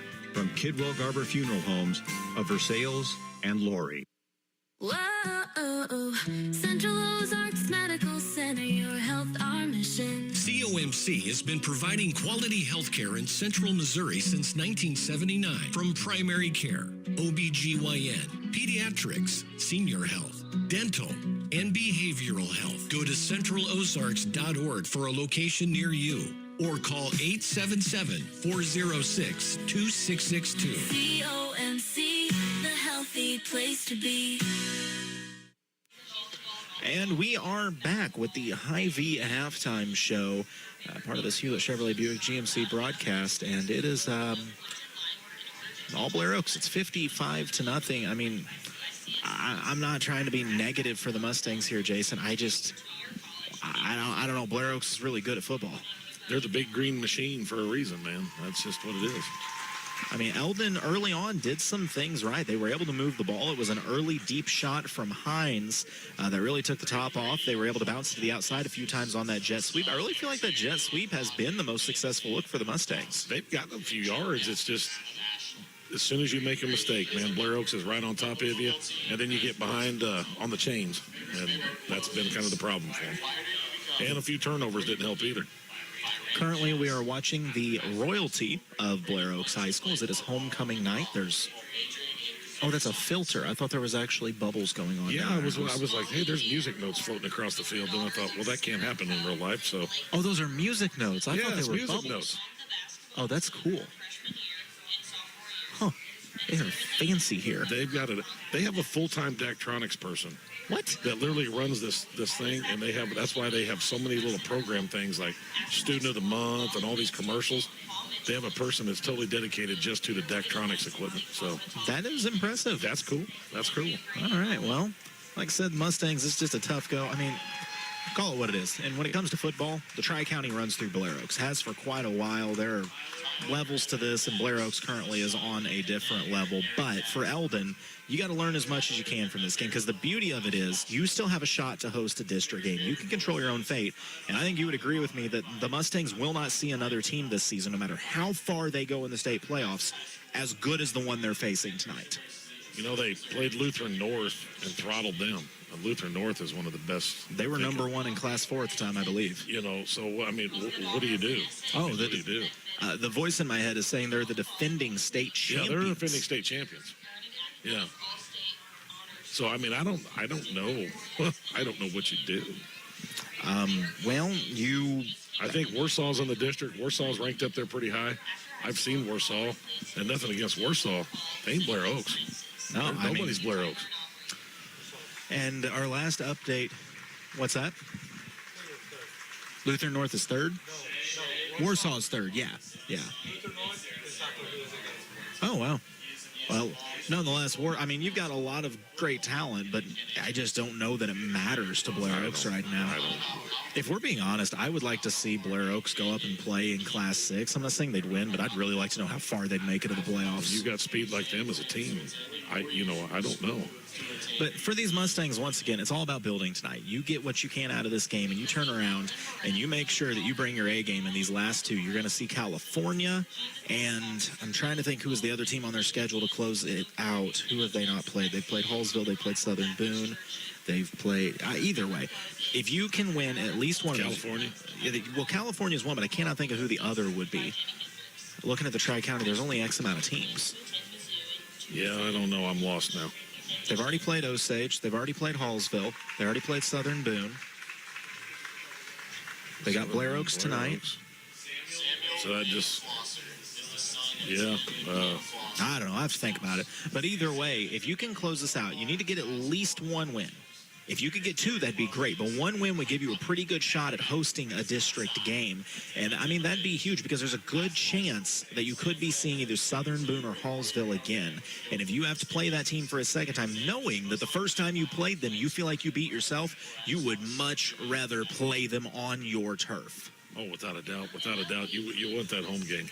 Booneville, that's the other Booneville, one. I always forget them. Man, I tell you, if I wait long enough, that voice in my head just figures it out. Yeah. It's great. I've named him Justin. He's fantastic. He just, oh no, we greatly appreciate Justin engineering back at the studio. But yeah, Booneville, and that's going to be a tough test for the Mustangs. Well, Booneville right now up on school, the Osage, and that's an Osage squad. That's surprising. Osage is in the same district as well, and that's one that, Osage is likely going to be the 1 seed in that district. Right now, they're the 1 seed by like 9 or 10 points. So that could be a big one tonight. Well, everybody loses to Blair Oaks, so honestly, losing to them doesn't really hurt you because everybody plays them, loses to them usually. So that's kind of a wash for everybody right there. I was sitting there thinking earlier today, you go back, I don't know how many years, but if you were to total up how many Tri-County games Blair Oaks has lost over the last, 15 years. Warsaw got them a time or two. I think California got them once there, and they're a little bit of a heyday years. I'm going to tell you what, Colton, I'm not too sure. It's maybe in the last 15, 20 years, they've lost 5 or 6 games. I wondered if maybe Southern Boone. I want to say Southern Boone got them. 1 year. Well, in the one maybe year. Hallsville, I think. Hallsville got them the 1 year. I think that same year, though. I think Hallsville and Booneville got them once in the same year. They might have. I'm going to tell you what, I'll bet you it's 6 or 7 total Tri-County losses. Oh, yeah, it's less than 10. 2 decades. Last time Purcell's got them was 02. Yeah. So, it's Eldon, I don't know when the last time they beat them was. No, it's wild. They've dominated this thing since they got into it. Oh, it's a great Blair Oaks squad. But I tell you what, we're going to take a break. When we come back, we're going to talk college football. We're going to talk professional football. We might make another terrible condiment joke. I don't really know. We're just kind of winging it at this point. But it's halftime. We're watching a coronation take place and some very fancy hats on some nice young ladies. I tell you what, the royalty has beautiful hats. I don't know if they coordinated this, but it's like they all picked a color and a hat. Jason and I are going to look into getting hats of our own. We'll see what we pick out. I'm thinking something large, like a sun hat. And if you look, they all are lined up according to height. It's like stair step. No, really, they plan this. I love they're so coordinated. And then the guys are like, listen, we're just out here because we got to ask Marshall. This is coordinated. Everything is coordinated up here. Yeah, I heard that Chris Marshall actually coordinated it all himself. He picked the hats out and everything. He was homecoming queen back in 1997 at Purcell's High School. So. That checks. That really he does. knows how to do this. Oh, man. We'll take a break. When we come back, maybe we'll get a talk with Mr. Marshall. You're listening to KS95 Sports. Custom railing stairs that gleam. Awnings made just like your dream. American Sun controls the name. Since 1985, they lead the game. Screen enclosures keep bugs at bay. Enjoy your summer every day. Family owned and local too. American Sun Control. Made for you. In a world where energy powers your every moment, one company dares to go beyond keeping the lights on.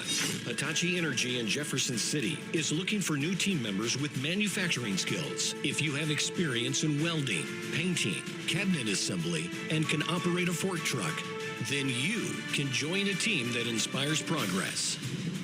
Change your future today at Hitachi Energy. Go to HitachiEnergy.com and click on careers.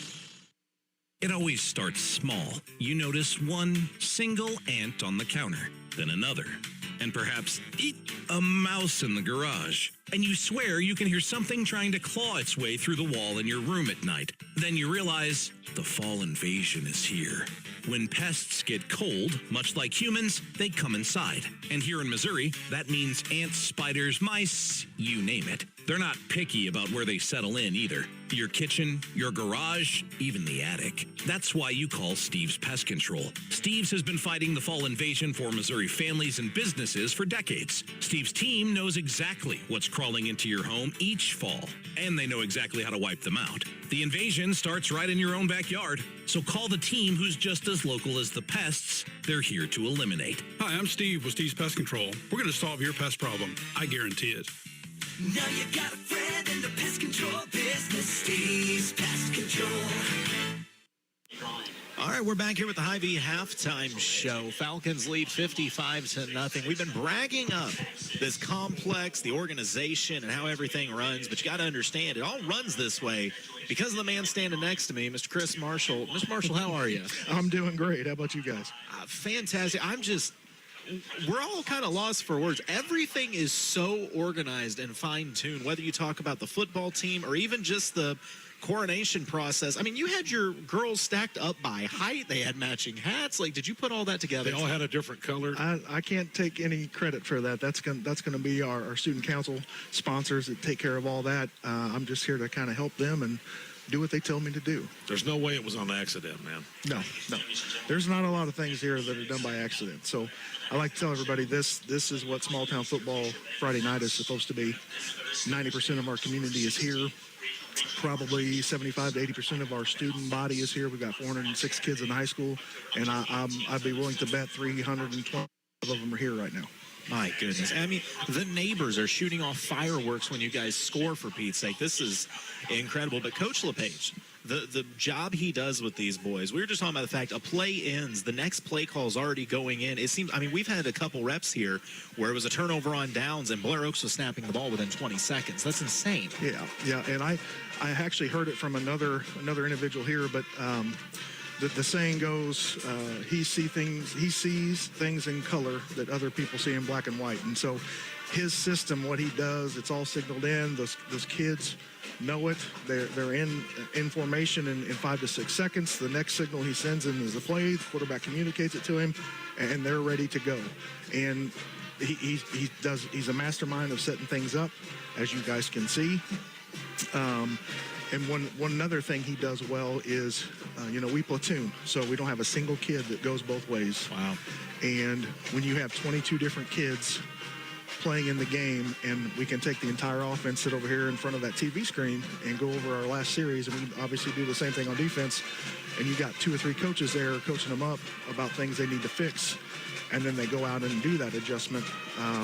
It shows every Friday night. I guessed completely wrong. When I saw those kids sitting around that TV screen, I thought they had our game up and were listening to whatever advice Jason had just given, and that's how they were dictating their plays. So I was close. Yeah, and that's a good idea. I would tell them to do that too. Yeah. Oh man, I know you never want to put the cart before the horse, but of course last year Blair Oaks was the Class 3 state champions. Safe to say, I know you take it one game at a time, but there's some state championship aspirations again this year. Sure, and that's everybody. Obviously, Coach LePage expects that. The kids expect that. Our community expects that, and they put in the work. When you have 70-plus kids in the weight room Monday through Thursday at 6 a.m., that tells you they're bought in. And when you've got 8 to 10 coaches there with them, Monday through Thursday, you got 80 individuals that have a goal, and that goal is to be the last team standing. And there is pressure, but pressure is also a good thing because people expect things from you. And so I think our kids respond really well to it. And of course, our coaches are pushing them. It's a special thing to watch. And, the big thing with every football team, staying healthy. And so that, of course, is the big key for any team, but that is a major key for us. Skill kid-wise, I would put our skill kids up against anybody. And again, as you guys have seen tonight, defense is phenomenal. And so, but they're tuned in, and they've got a goal, and the goal is to be playing in December. Defense just looks like it's playing straight defense, not really rushing. They're front are fast. Yep. They're not doing really anything fancy, but man, they get to the ball. They get there quick. Mm-hmm. Yeah, 90% of the time you're going to see all 11 of them in the screen when the tackle is made. And again, that's taught.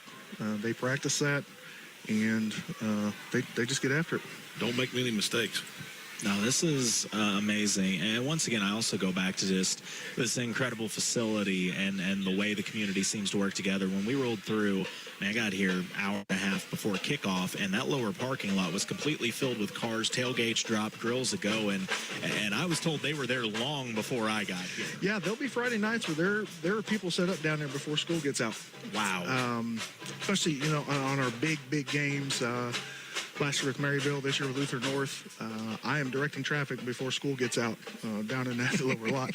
And another thing, a lot of people understand, our Junior Falcon program, they help us direct traffic also. So there'll be 4 or 5 people that come and help direct traffic in the upper and lower lots. They clean the stands after the game. So it's not just our staff here at school, it's our community. And that's what makes it a special, special place. It's also got to be really cool to see so many of these kids that, because of all these programs they're involved in, get to grow into the fantastic adults they do. And obviously you have some that we get to watch on TV. We've been joking through the broadcast that you can see a Blair Oaks grad in Mr. Northweather this year in the black and gold from a zoo. But it seems like a lot of Falcons have really went on to do a lot of great things in life. And I'm just curious, as a principal, how important do you think these extracurriculars, your football, your band, all these different activities are to kids as they become adults and move on in life? There's nothing like it, because the leadership aspect of everything that they do serves them well in the future. So these kids that are leading this football team, they're going to be leading companies. They're going to be leading their own businesses. They're going to be doing those things. And at graduation, I talk about it every year. Last year, I think we had 108 graduates. 101 of them were going on to a 2-year or 4-year degree, 4 or 5 going to the workforce, and we had a couple kids going to the military. Wow. And so when 95% of your kids are pursuing secondary degrees and they want to be successful, of course, that starts at home with mom and dad. And we try to help them here, of course, while they're here. But when they've got that self-motivation, it's easy to push them a little bit further. I mean, that's amazing. Truly, you guys are a class act up here at Blair Oaks. And, I mean, kudos to you as well. I know you spent some time with Jason before the game, and you're still all happy and peppy. I don't know how you do it, man. Like, that's... How can you not be happy here, right? This is awesome. This is the great place to be. It's like a small college. Yeah, it really is. The Daktronics person I know you told me about, I was sitting there looking at this scoreboard the whole game. Yeah. This is awesome what you all got. You got the student of the month up there. Yep. You've just got random We got live video shots, right now videos on our drum line, putting on a little show here at halftime, too. The pregame video of some of the clips of past games. You guys have a wireless camera down there. Yes. So Erin Schaefer is our teacher that's in charge of this. She does a phenomenal job. She's got kids that come and set up for all the games. And they know how to operate this. Actually, Eric Branson is sitting down here, one of our high school students, and he plans to go to Mizzou, and I believe he's going to try to get on there and help them with the Daktronics because he was very good with the Daktronics program. Well, this he is sets a lot of our games. Fascinated with it the whole night. I'm truly amazed at the operation you guys are doing up here. But, I mean, like I said, it's a lot of fun to watch your squad. Of course, you know, I'm hoping Eldon can find a way back into this game in the second half. But, I mean, you got to be pretty proud of your boys in the first half they've had. I mean, 55 points is never anything to scoff at. Yep. And like I said, they play with a purpose, coach with a purpose. They got a goal in mind. And, you know, hopefully we're the last one standing. But time will tell. All right, last thing before I let you go, though. Thoughts on Mizzou and Bama tomorrow? Oh, yeah. I would love to see Mizzou pull it out. I don't know. Okay, I have to be honest. I'm a Bama fan. Nick Saban, of course, he's left. Wow. But I think I'm a Nick Saban fan because of the way he ran his program. He's my Ted LePage of college football coaches. That's fair. I can respect that. And so I did like him when he was at LSU. I wasn't a bandwagon jumper and jumped on when they got to Bama. But I'm hoping Mizzou pulls it out. I'd love to see Mizzou. We need that in Missouri. I think it would be great for our college, great for our area, and great for that program. Can Kansas City right the ship and pick up a big win Sunday night over Detroit? Yes. I think when Rashid Rice gets back, we're going to make a run. We're not going to be hosting the annual Mahomes AFC Championship Bowl, I don't believe, but I think we can make it in. I think we can make some noise. I've seen some glimmers of some good things this year. I was going to say, they put up 28 last week. If it wasn't for the pick six, probably would have been 35. And I find it hard to believe that Dave Tobe, that his special teams are going to commit 5 penalties every week. So, yep. And I can't tell you the last time Mahomes threw an interception that would have been a touchdown return for a touchdown. So I just don't. Doesn't happen very often. I hate that that's what's remembered from that game and not the fact that he had 360 total yards of offense. But unfortunately, when you're great like that, people try to remember the mistakes because there's not very many of them that are made on his part. That's fair. Well, Mr. Marshall, always appreciate you coming by. We always got a headset for you, buddy. If he believes in the Chiefs, I do too. Got to have faith. Gotta have Chiefs fan since I was walking in diapers. We won't hold the Alabama thing against you then, just because of that. I said I hope Mizzou. I hope Mizzou needs to win that one. Oh, we'll be back with more of the Hy-Vee halftime show in the start of the third quarter. You're listening to KS95 Sports. It starts with a feeling. You belong here. At Columbia College in Osage Beach, they believe higher education isn't reserved for someone else. It's for you. With personalized attention and ongoing support, they help students from all backgrounds discover their identity as scholars and write a bold new future with you in the lead role. Because this isn't just college. It's your story, your next chapter. Columbia College, Osage Beach, where you belong. Hi, I'm Jason Blankenship, owner of Jason Blankenship CPA LLC. As the year quickly draws to a close, it's time to start thinking about tax planning strategies for your farm and business. We are happy to meet with you and help you see where things stand for the year. We can also give you advice on ways to spend money to help you grow your business, all while maximizing your tax savings. No matter what your tax, payroll, or accounting needs are, Jason Blankenship CPA LLC has got you covered. Celebrating 10 years of service to the Central Missouri area and looking forward to many more, give us a call at 573-557-2417 or stop by and see us at 401 East North Street in Eldon.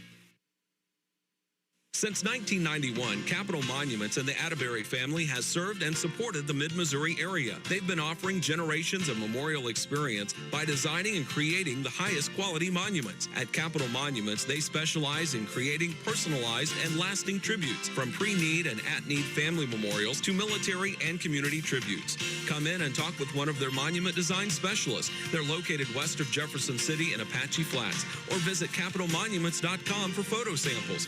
Capital Monuments, the tribute that lasts forever. With a Citizens Bank debit card, you'll never have to wonder if your check will be accepted. Hi, this is Ryan Pryor from Citizens Bank of Eldon and Versailles. You can use your card anywhere MasterCard debit card is accepted. To make purchases at your favorite merchant, get cash in an ATM, or to make a purchase online. Your purchases will be deducted from your checking account and will appear on your monthly statement. Ask for an application. Member FDIC. A hometown bank, a hometown friend. And we're back here. Hy-Vee halftime show going on. We've got 47 Falcons on the field. Actually, that might not be enough. There might be 50-something of those kids. Holy cow. Stretching. A big thank you to Mr. Marshall coming up. Jason, I know you've known Chris for a long time.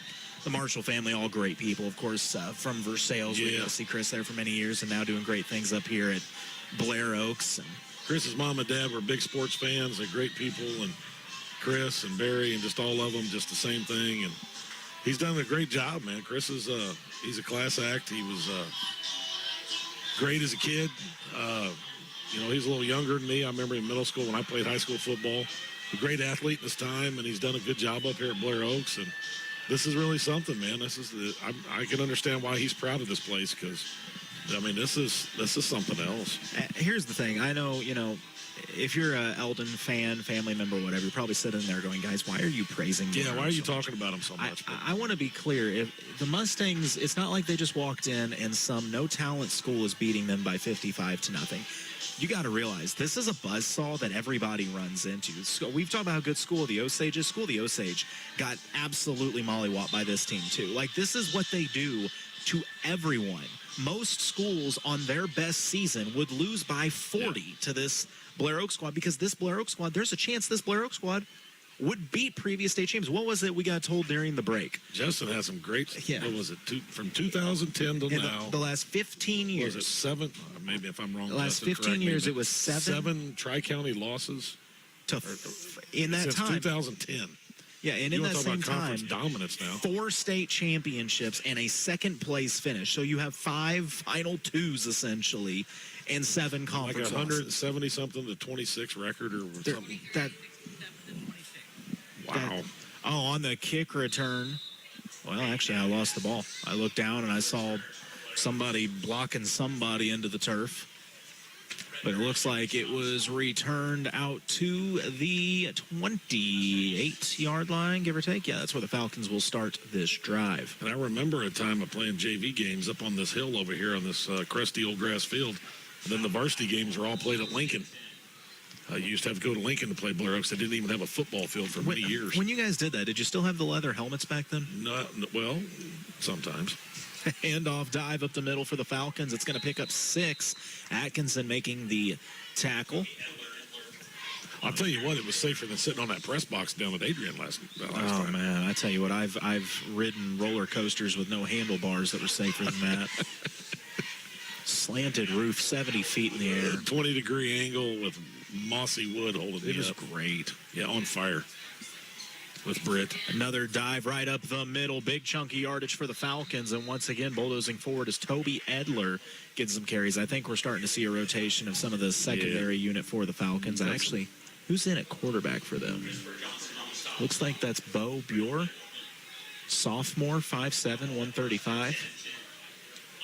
You got a virus on your computer over here. No, I have multiple. Tons of pop-ups. Yeah. 42-6 was the margin that Blair Oaks defeated Osage by. And that's a solid Osage team, too. Very much so. I mean, so another dive for the Falcons up the middle. Going to be a short gain. So, yeah, Blair Oaks, and once again, kudos to them. They've pulled their starters and have their second unit in here. But mind you, their second unit could probably finish top 3 in the Tri-County. Yeah, without a doubt, these kids right here are no joke. They're solid all the way down to their Young Falcons program. It's going to be another handoff. Falcons staying on the ground, but good job by the Mustangs to take away the middle. Nothing there as they're going to hold him for, they're going to say a 1-yard gain. I was going to say none, but still, good job plugging up the middle. That's going to make it 3rd and 6 for the Falcons here on the Mustang 47-yard line. Speaking of Osage, 20-13, Boonville still. Oof. What quarter is it? A dogfight. I believe it should be 3rd. Okay. We are in our American Sun Control 3rd quarter of action. 9:30 to play. Falcons trying to drive here, but it's 3rd and 6. See if the Mustangs can hold them up. They go to that jet sweep, and a good job getting into the backfield. Of course, who else? Agent Zero, Cody Brown, going to hit him for a 3-yard loss. That's going to make it 4th and 8, and I believe the Falcons, for the first time tonight, are going to have to use a punter. Now, I wonder, do they have a distinct punter? I don't know. It's got to be the kid that's the most bored on the team. It's Vander Halford. We need to come out so you can punt 3 times on the season. That's being generous. Halford will be the punter, and they actually line up in a true punt formation. Yeah. Oh, and he booms this one. Wow. He booms it out of bounds, though, to the 28-ish, 29-ish? Somewhere in there. Somewhere. Well, when you don't punt that often, it's probably hard to keep your legs stretched out. For real. And, yeah, they'll say at the 29-yard line, that's where the Mustangs will start this drive. So for Eldon, it's building blocks here. Try to get something to build up for next week's matchup. Yeah. And give yourself a little momentum. Find a play that works. Like the swinging gate. The swinging gate. Yeah. You should have went down there and talked to him, and we could have drew it up for him. Oh, I gladly will. I think Coach Griffin would listen. I think they're into taking a request. I hear the coaches like that. On 1st and 10, it's going to be a jet sweep to the left side, trying to get the edge, a little wiggle room across the 35 to the 40, hitting the Jets. That's going to be a nice gain on 1st down. Give him a 14 on the carry. That is Bryce Berensden. I will say I am a smidge concerned. We have not seen Drayden DeLong back in this game since he took that stinger to the knee. Yeah, that's you're right about that. In fact, where is he over there? I'm sure he is somewhere. I just don't know where. So Martin Meadow 1st down for the Mustangs, able to move the chains. Thank you, Mr. Marshall, for the delivery. Eldon trying to go to the left side. Berensden with the carry, and he's going to get hit at the line of scrimmage and actually stood up for a 1-yard loss. So Berensden getting to see the bulk load of the carries here to start the second half. Ooh, that's cold. You knew Chris was only going to bring you the best. We better. I told him to roll the red carpet out for us when we come up here. Wouldn't it be the green carpet up here? I only got like 3 or 4 friends, and he's one of them, so got to take advantage. Oh, Jason, I think that's generous saying 3 or 4. I think it's just me and Chris. Well, is there something you need to tell me? Because maybe I've been over-exaggerating. Oh, Hines going to keep it running to the right side. Excuse me. He gets across the 45 to the 46-yard line. That'll be about a gain of 5, maybe 6. That'll make it 3rd and manageable now. Looking at a 3rd and 6 on their own 46-yard line.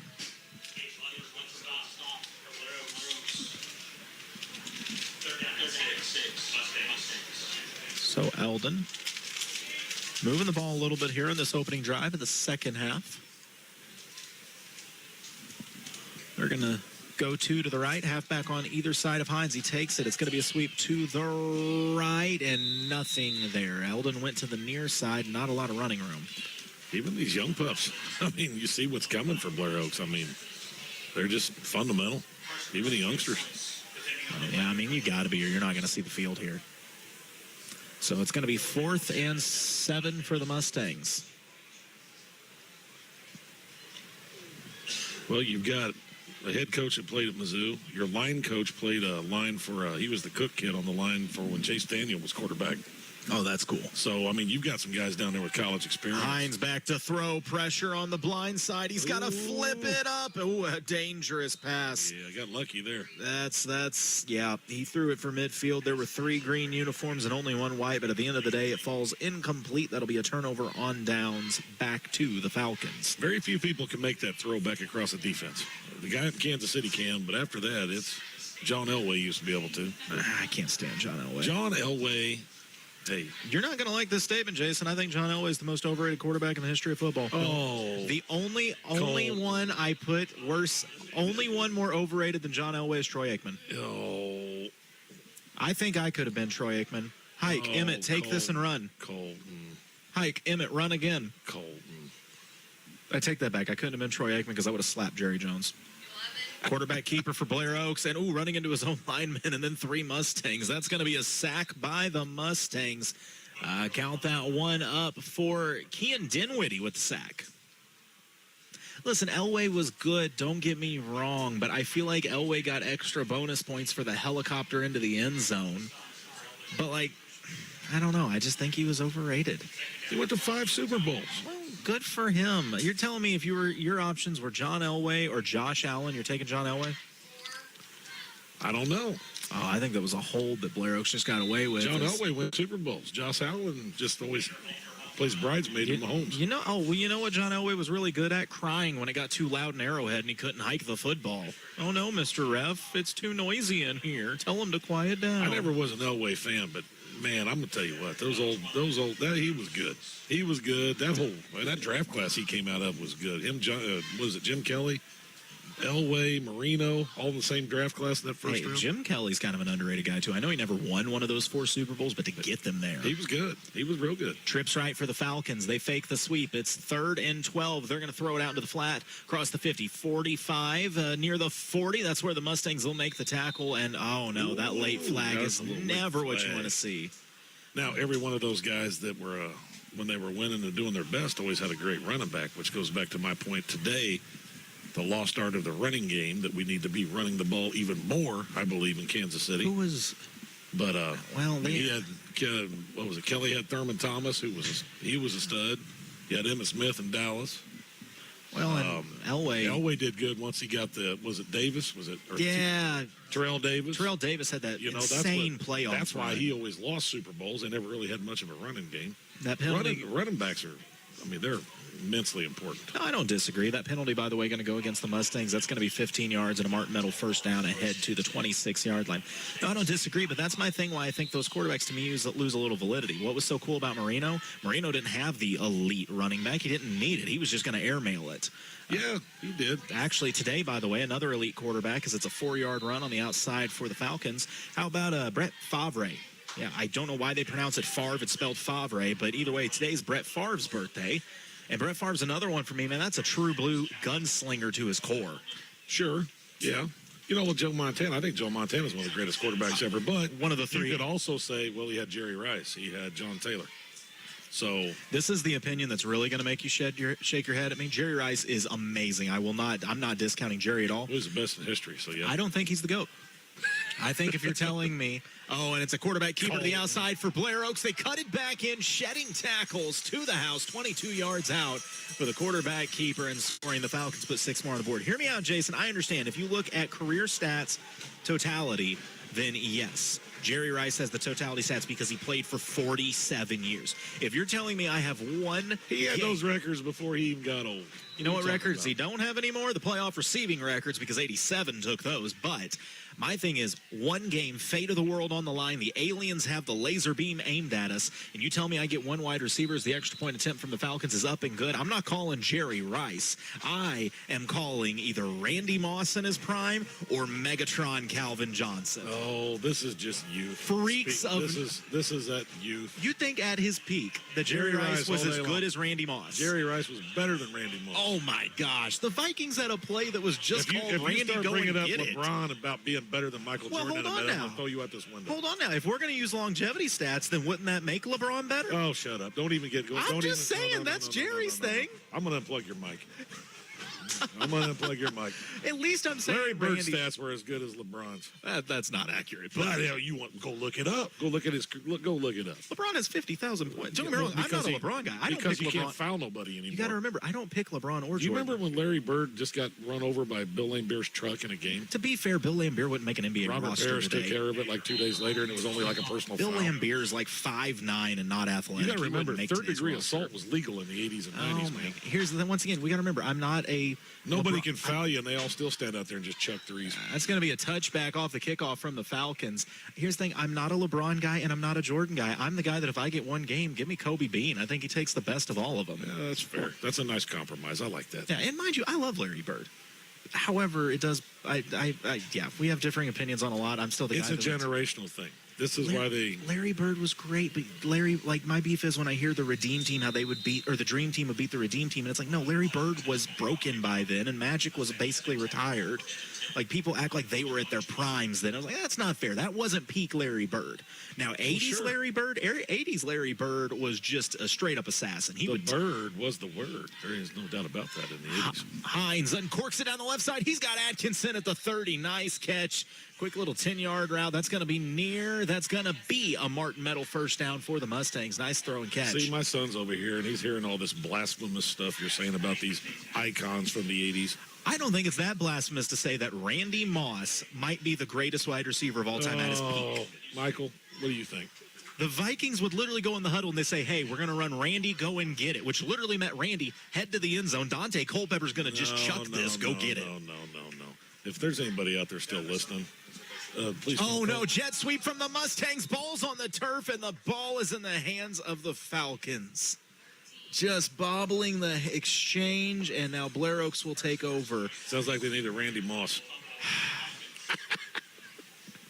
Okay, if we want to go one further, I will go find the picture of Calvin Johnson where he's lined up. There's a double team on the line and a safety helping, and that play ended with a touchdown.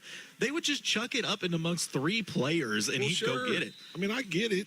Because I don't know how big Jerry Rice was. Jerry Rice might be the greatest route runner of all time, by the way. I will say that. He had hands. I mean, the guy used to practice with bricks, for God's sake. He did. To get soft hands.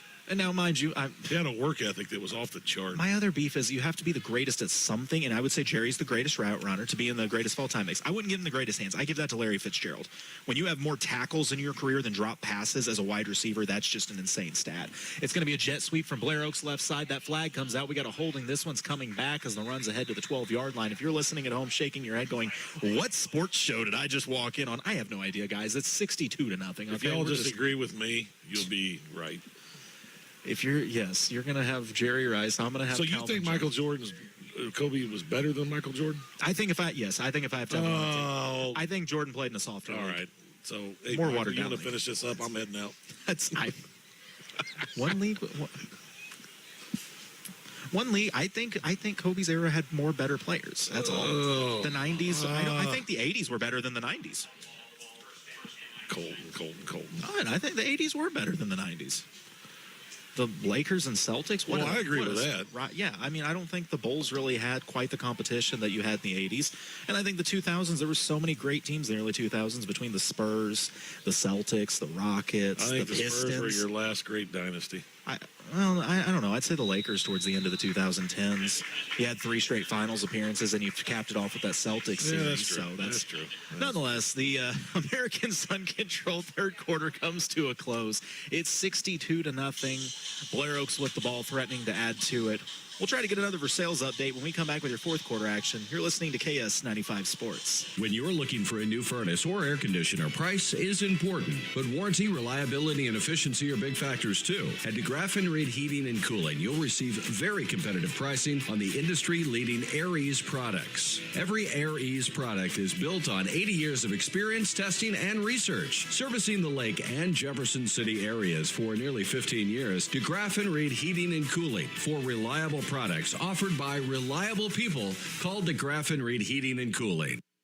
Looking for a new place to call home? Dunn Property Management is now taking applications for move-in ready new construction units in Eldon. Enjoy hassle-free living with rent that includes snow removal and lawn care. Locally owned and operated, Dunn Property Management offers a full-time maintenance staff and office manager, so you're always taken care of. Close to churches, shopping, and parks, your perfect home is waiting. Stop by 1203 South Business 54 in Eldon or call 573-569-1200. That's 573-569-1200 for Dunn Property Management. As we enter the Jason Blankenship CPA fourth quarter of action, it starts with a familiar phrase, Blair Oaks jet sweep to the house. 32 yards to the Casa, 6 more for the Falcons. I mean, is that what Blair Oaks does in practice, is just jet sweep after jet sweep and run it to perfection? Over and over and over. And just to prove you wrong, by the way, I let ChatGPT, because you know that's where we get all our knowledge now. I put it in there on a variety of factors.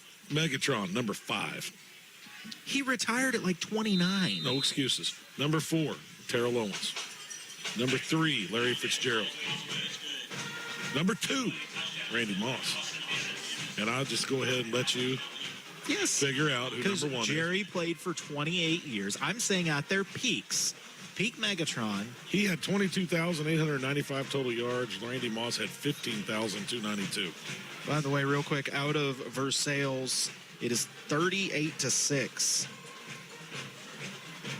They have now opened up a lead over Versailles. So now, here's the surprise on the list. You got number 7, Steve Largent, who was good back in his day.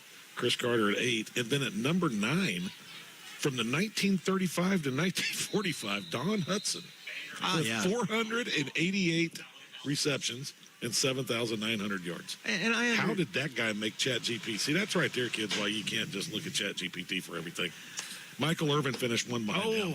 Bouncer goes off the hands of the Mustangs, out of bounds. That won't be a penalty since it was touched by Eldon first, and that'll put the Mustangs starting this drive from the 16. So here's my thing with all that. Once again, I'm not for a second taking away from Jerry Rice. I think Jerry Rice was elite. I'm simply saying peak of your powers, because it's the same thing that I'd make the case Jamal Charles should be in Canton, because I think the peak of his powers, the 5.4 yards per carry with very little help around him. It was but if you go on career stats, Jamal won't make Canton.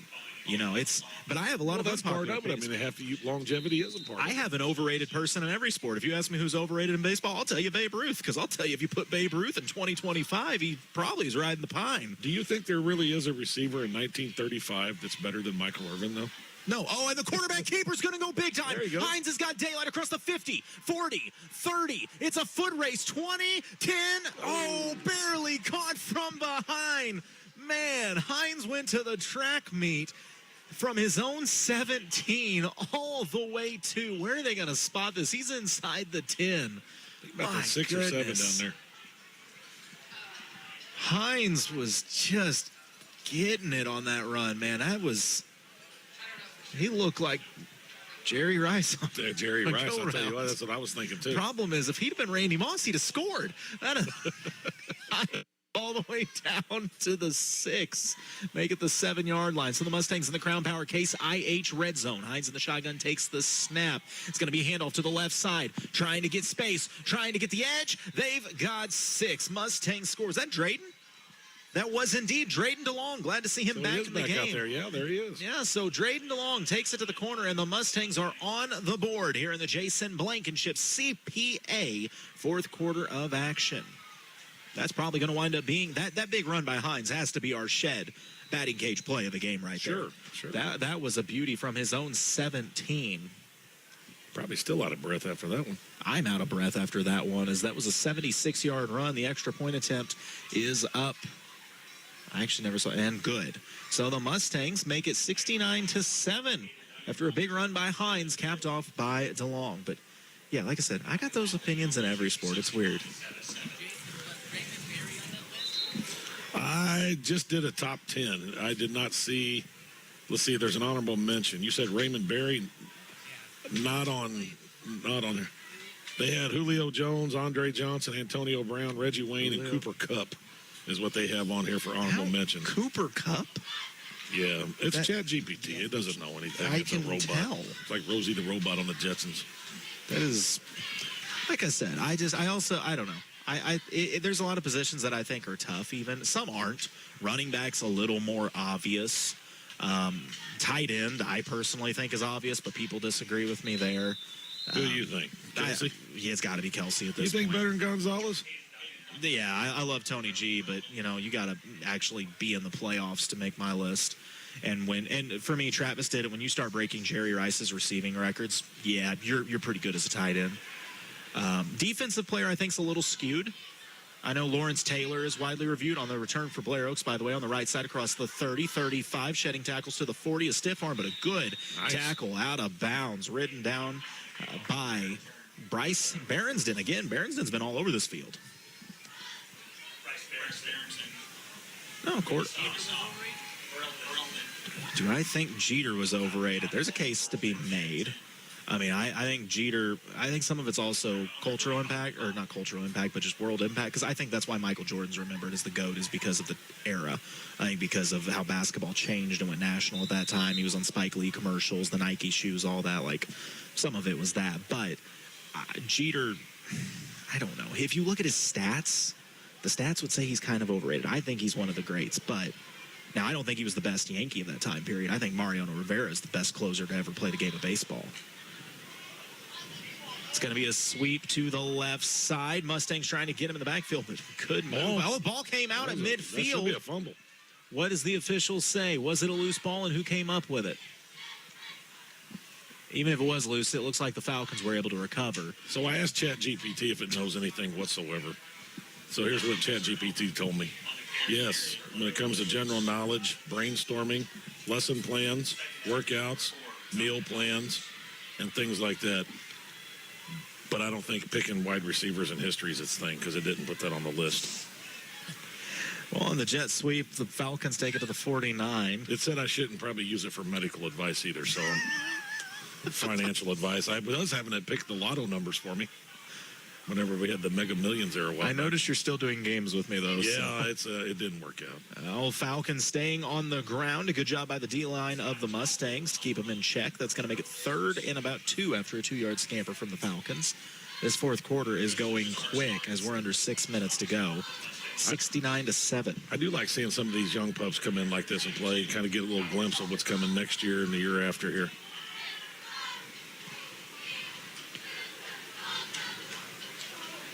Versailles is playing on Jason Vansel Field? No, but if I ever do win, there will be signs that I won. There will be, without a doubt. Oh, it's a counter from the Falcons. It's going to be a first down and more, diving ahead to the 40-yard line. That'll move the chains for another Martin Metal first down. If I ever did anything important, I might get like the 3rd urinal in the boys' bathroom named after me or something. That might be about as good as it gets. I'm glad you have goals and ambitions, Jason. I'll have a little sign above it everybody can see. What an accomplishment that would be. We'll get the announcer's booth named after you. My mother would be proud. Oh, it'll be the Jason Vansel announcer's booth. There you go. Then I'll fall through it. Trips left. Motion comes back. It's going to be a dive. No quarterback keeper of the right side. He's got a lane to the 30. Wow. 20. 10. Man, they sold that. The defense bit. And that's going to be 41 yards to the house for the Falcons. They've now put 75 on the board. Man. I remind you, they pulled the starters at the half. This is just a program. Yeah. Extra point attempt for the Falcons. Good snap, good place, good kick, good result. So with 4:30 remaining, we'll take the break as Blair Oaks leads Eldon 76-7. You're listening to KS95 Sports. In the heart of the community, Lloyd Belt Automotive continues to grow, driven by their love for neighbors like you. With a large selection of premium low-mileage vehicles, they're here to fuel your excitement. Whether it's hardworking trucks or spacious SUVs that blend luxury with comfort, find your dream ride and save thousands. Every vehicle on the lot passes through a rigorous 172-point inspection, ensuring reliability. Plus, enjoy peace of mind with their complimentary 12-month, 12,000-mile powertrain warranty, all without those pesky dealer fees. Live free, go anywhere with Lloyd Belt Automotive. Hey guys, Colton Taylor here. Sports season keeps me running, but I can keep up with it thanks to Versailles Total Fitness. Their 24-hour gym means I can always find time to get in a workout. Their spacious gym with free weights, cable machines, 4 new treadmills, and even an assisted dip and pull-up machine makes reaching your fitness goals easier. You can become a healthier you today at Versailles Total Fitness at 131 North Monroe, or just give them a call at 573-789-6800. On the return, the ball was bobbled on the catch, but fighting for any yardage, Mustangs will start to the on their 12-yard line. We're at 4 minutes to play in the Jason Blankenship CPA fourth quarter. I just realized I never changed this to actually say that it's the fourth quarter, but I think the folks at home can figure that out by me saying fourth quarter. First and 10 for the Mustangs. Handoff right side, trying to get to the edge. Nice gain, about 6 yards, maybe 7. Trying to see who that was on the carry. I thought it was 28. Is that Nolan Kidd? Yeah, freshman running back. Okay. Good to see. Yeah, I like seeing these young pups like this. Well, now I'm curious, who is that at quarterback? Number 12, Ethan Bennett. Okay, Bennett, another freshman. I believe. Yeah, Ethan Bennett, the freshman.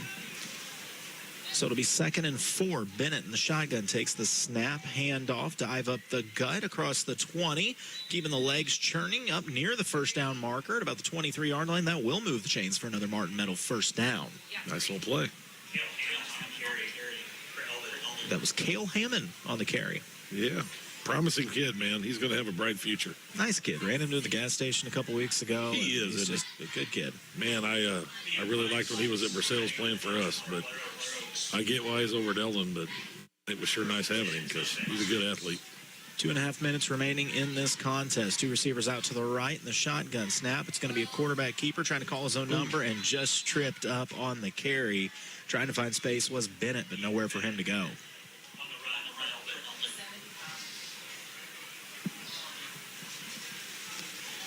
Mustangs, just a tough night. Anytime you have to come to Blair Oaks and on their own homecoming, it's going to be an uphill battle. Yep. It's always tough playing them. They don't lose very often, as we talked about a while ago. Unbelievable stats that Justin had about them. That's just crazy. So Bennett in the shotgun. He's got trips left, 1 to the right. Halfback on his right hip is Hammond. Takes the snap. Bennett back to throw. He's going to uncork one down the left sideline, and he got the cornerback. It's picked off at the 50 to the 40. A couple blockers at the 30, the 20. Blair Oaks looking for the end zone. Did he keep his feet in? No, they're going to say he was bumped out at the 3-yard line. So Eldon saving the touchdown on what would have been a pick 6. 128. I'm curious if Blair Oaks even runs a play here. I doubt it. I don't know, but I doubt it. You got your second stringers in, so I could some of your third stringers for that matter too, so I could really see it going either way. I think they'll just go victory.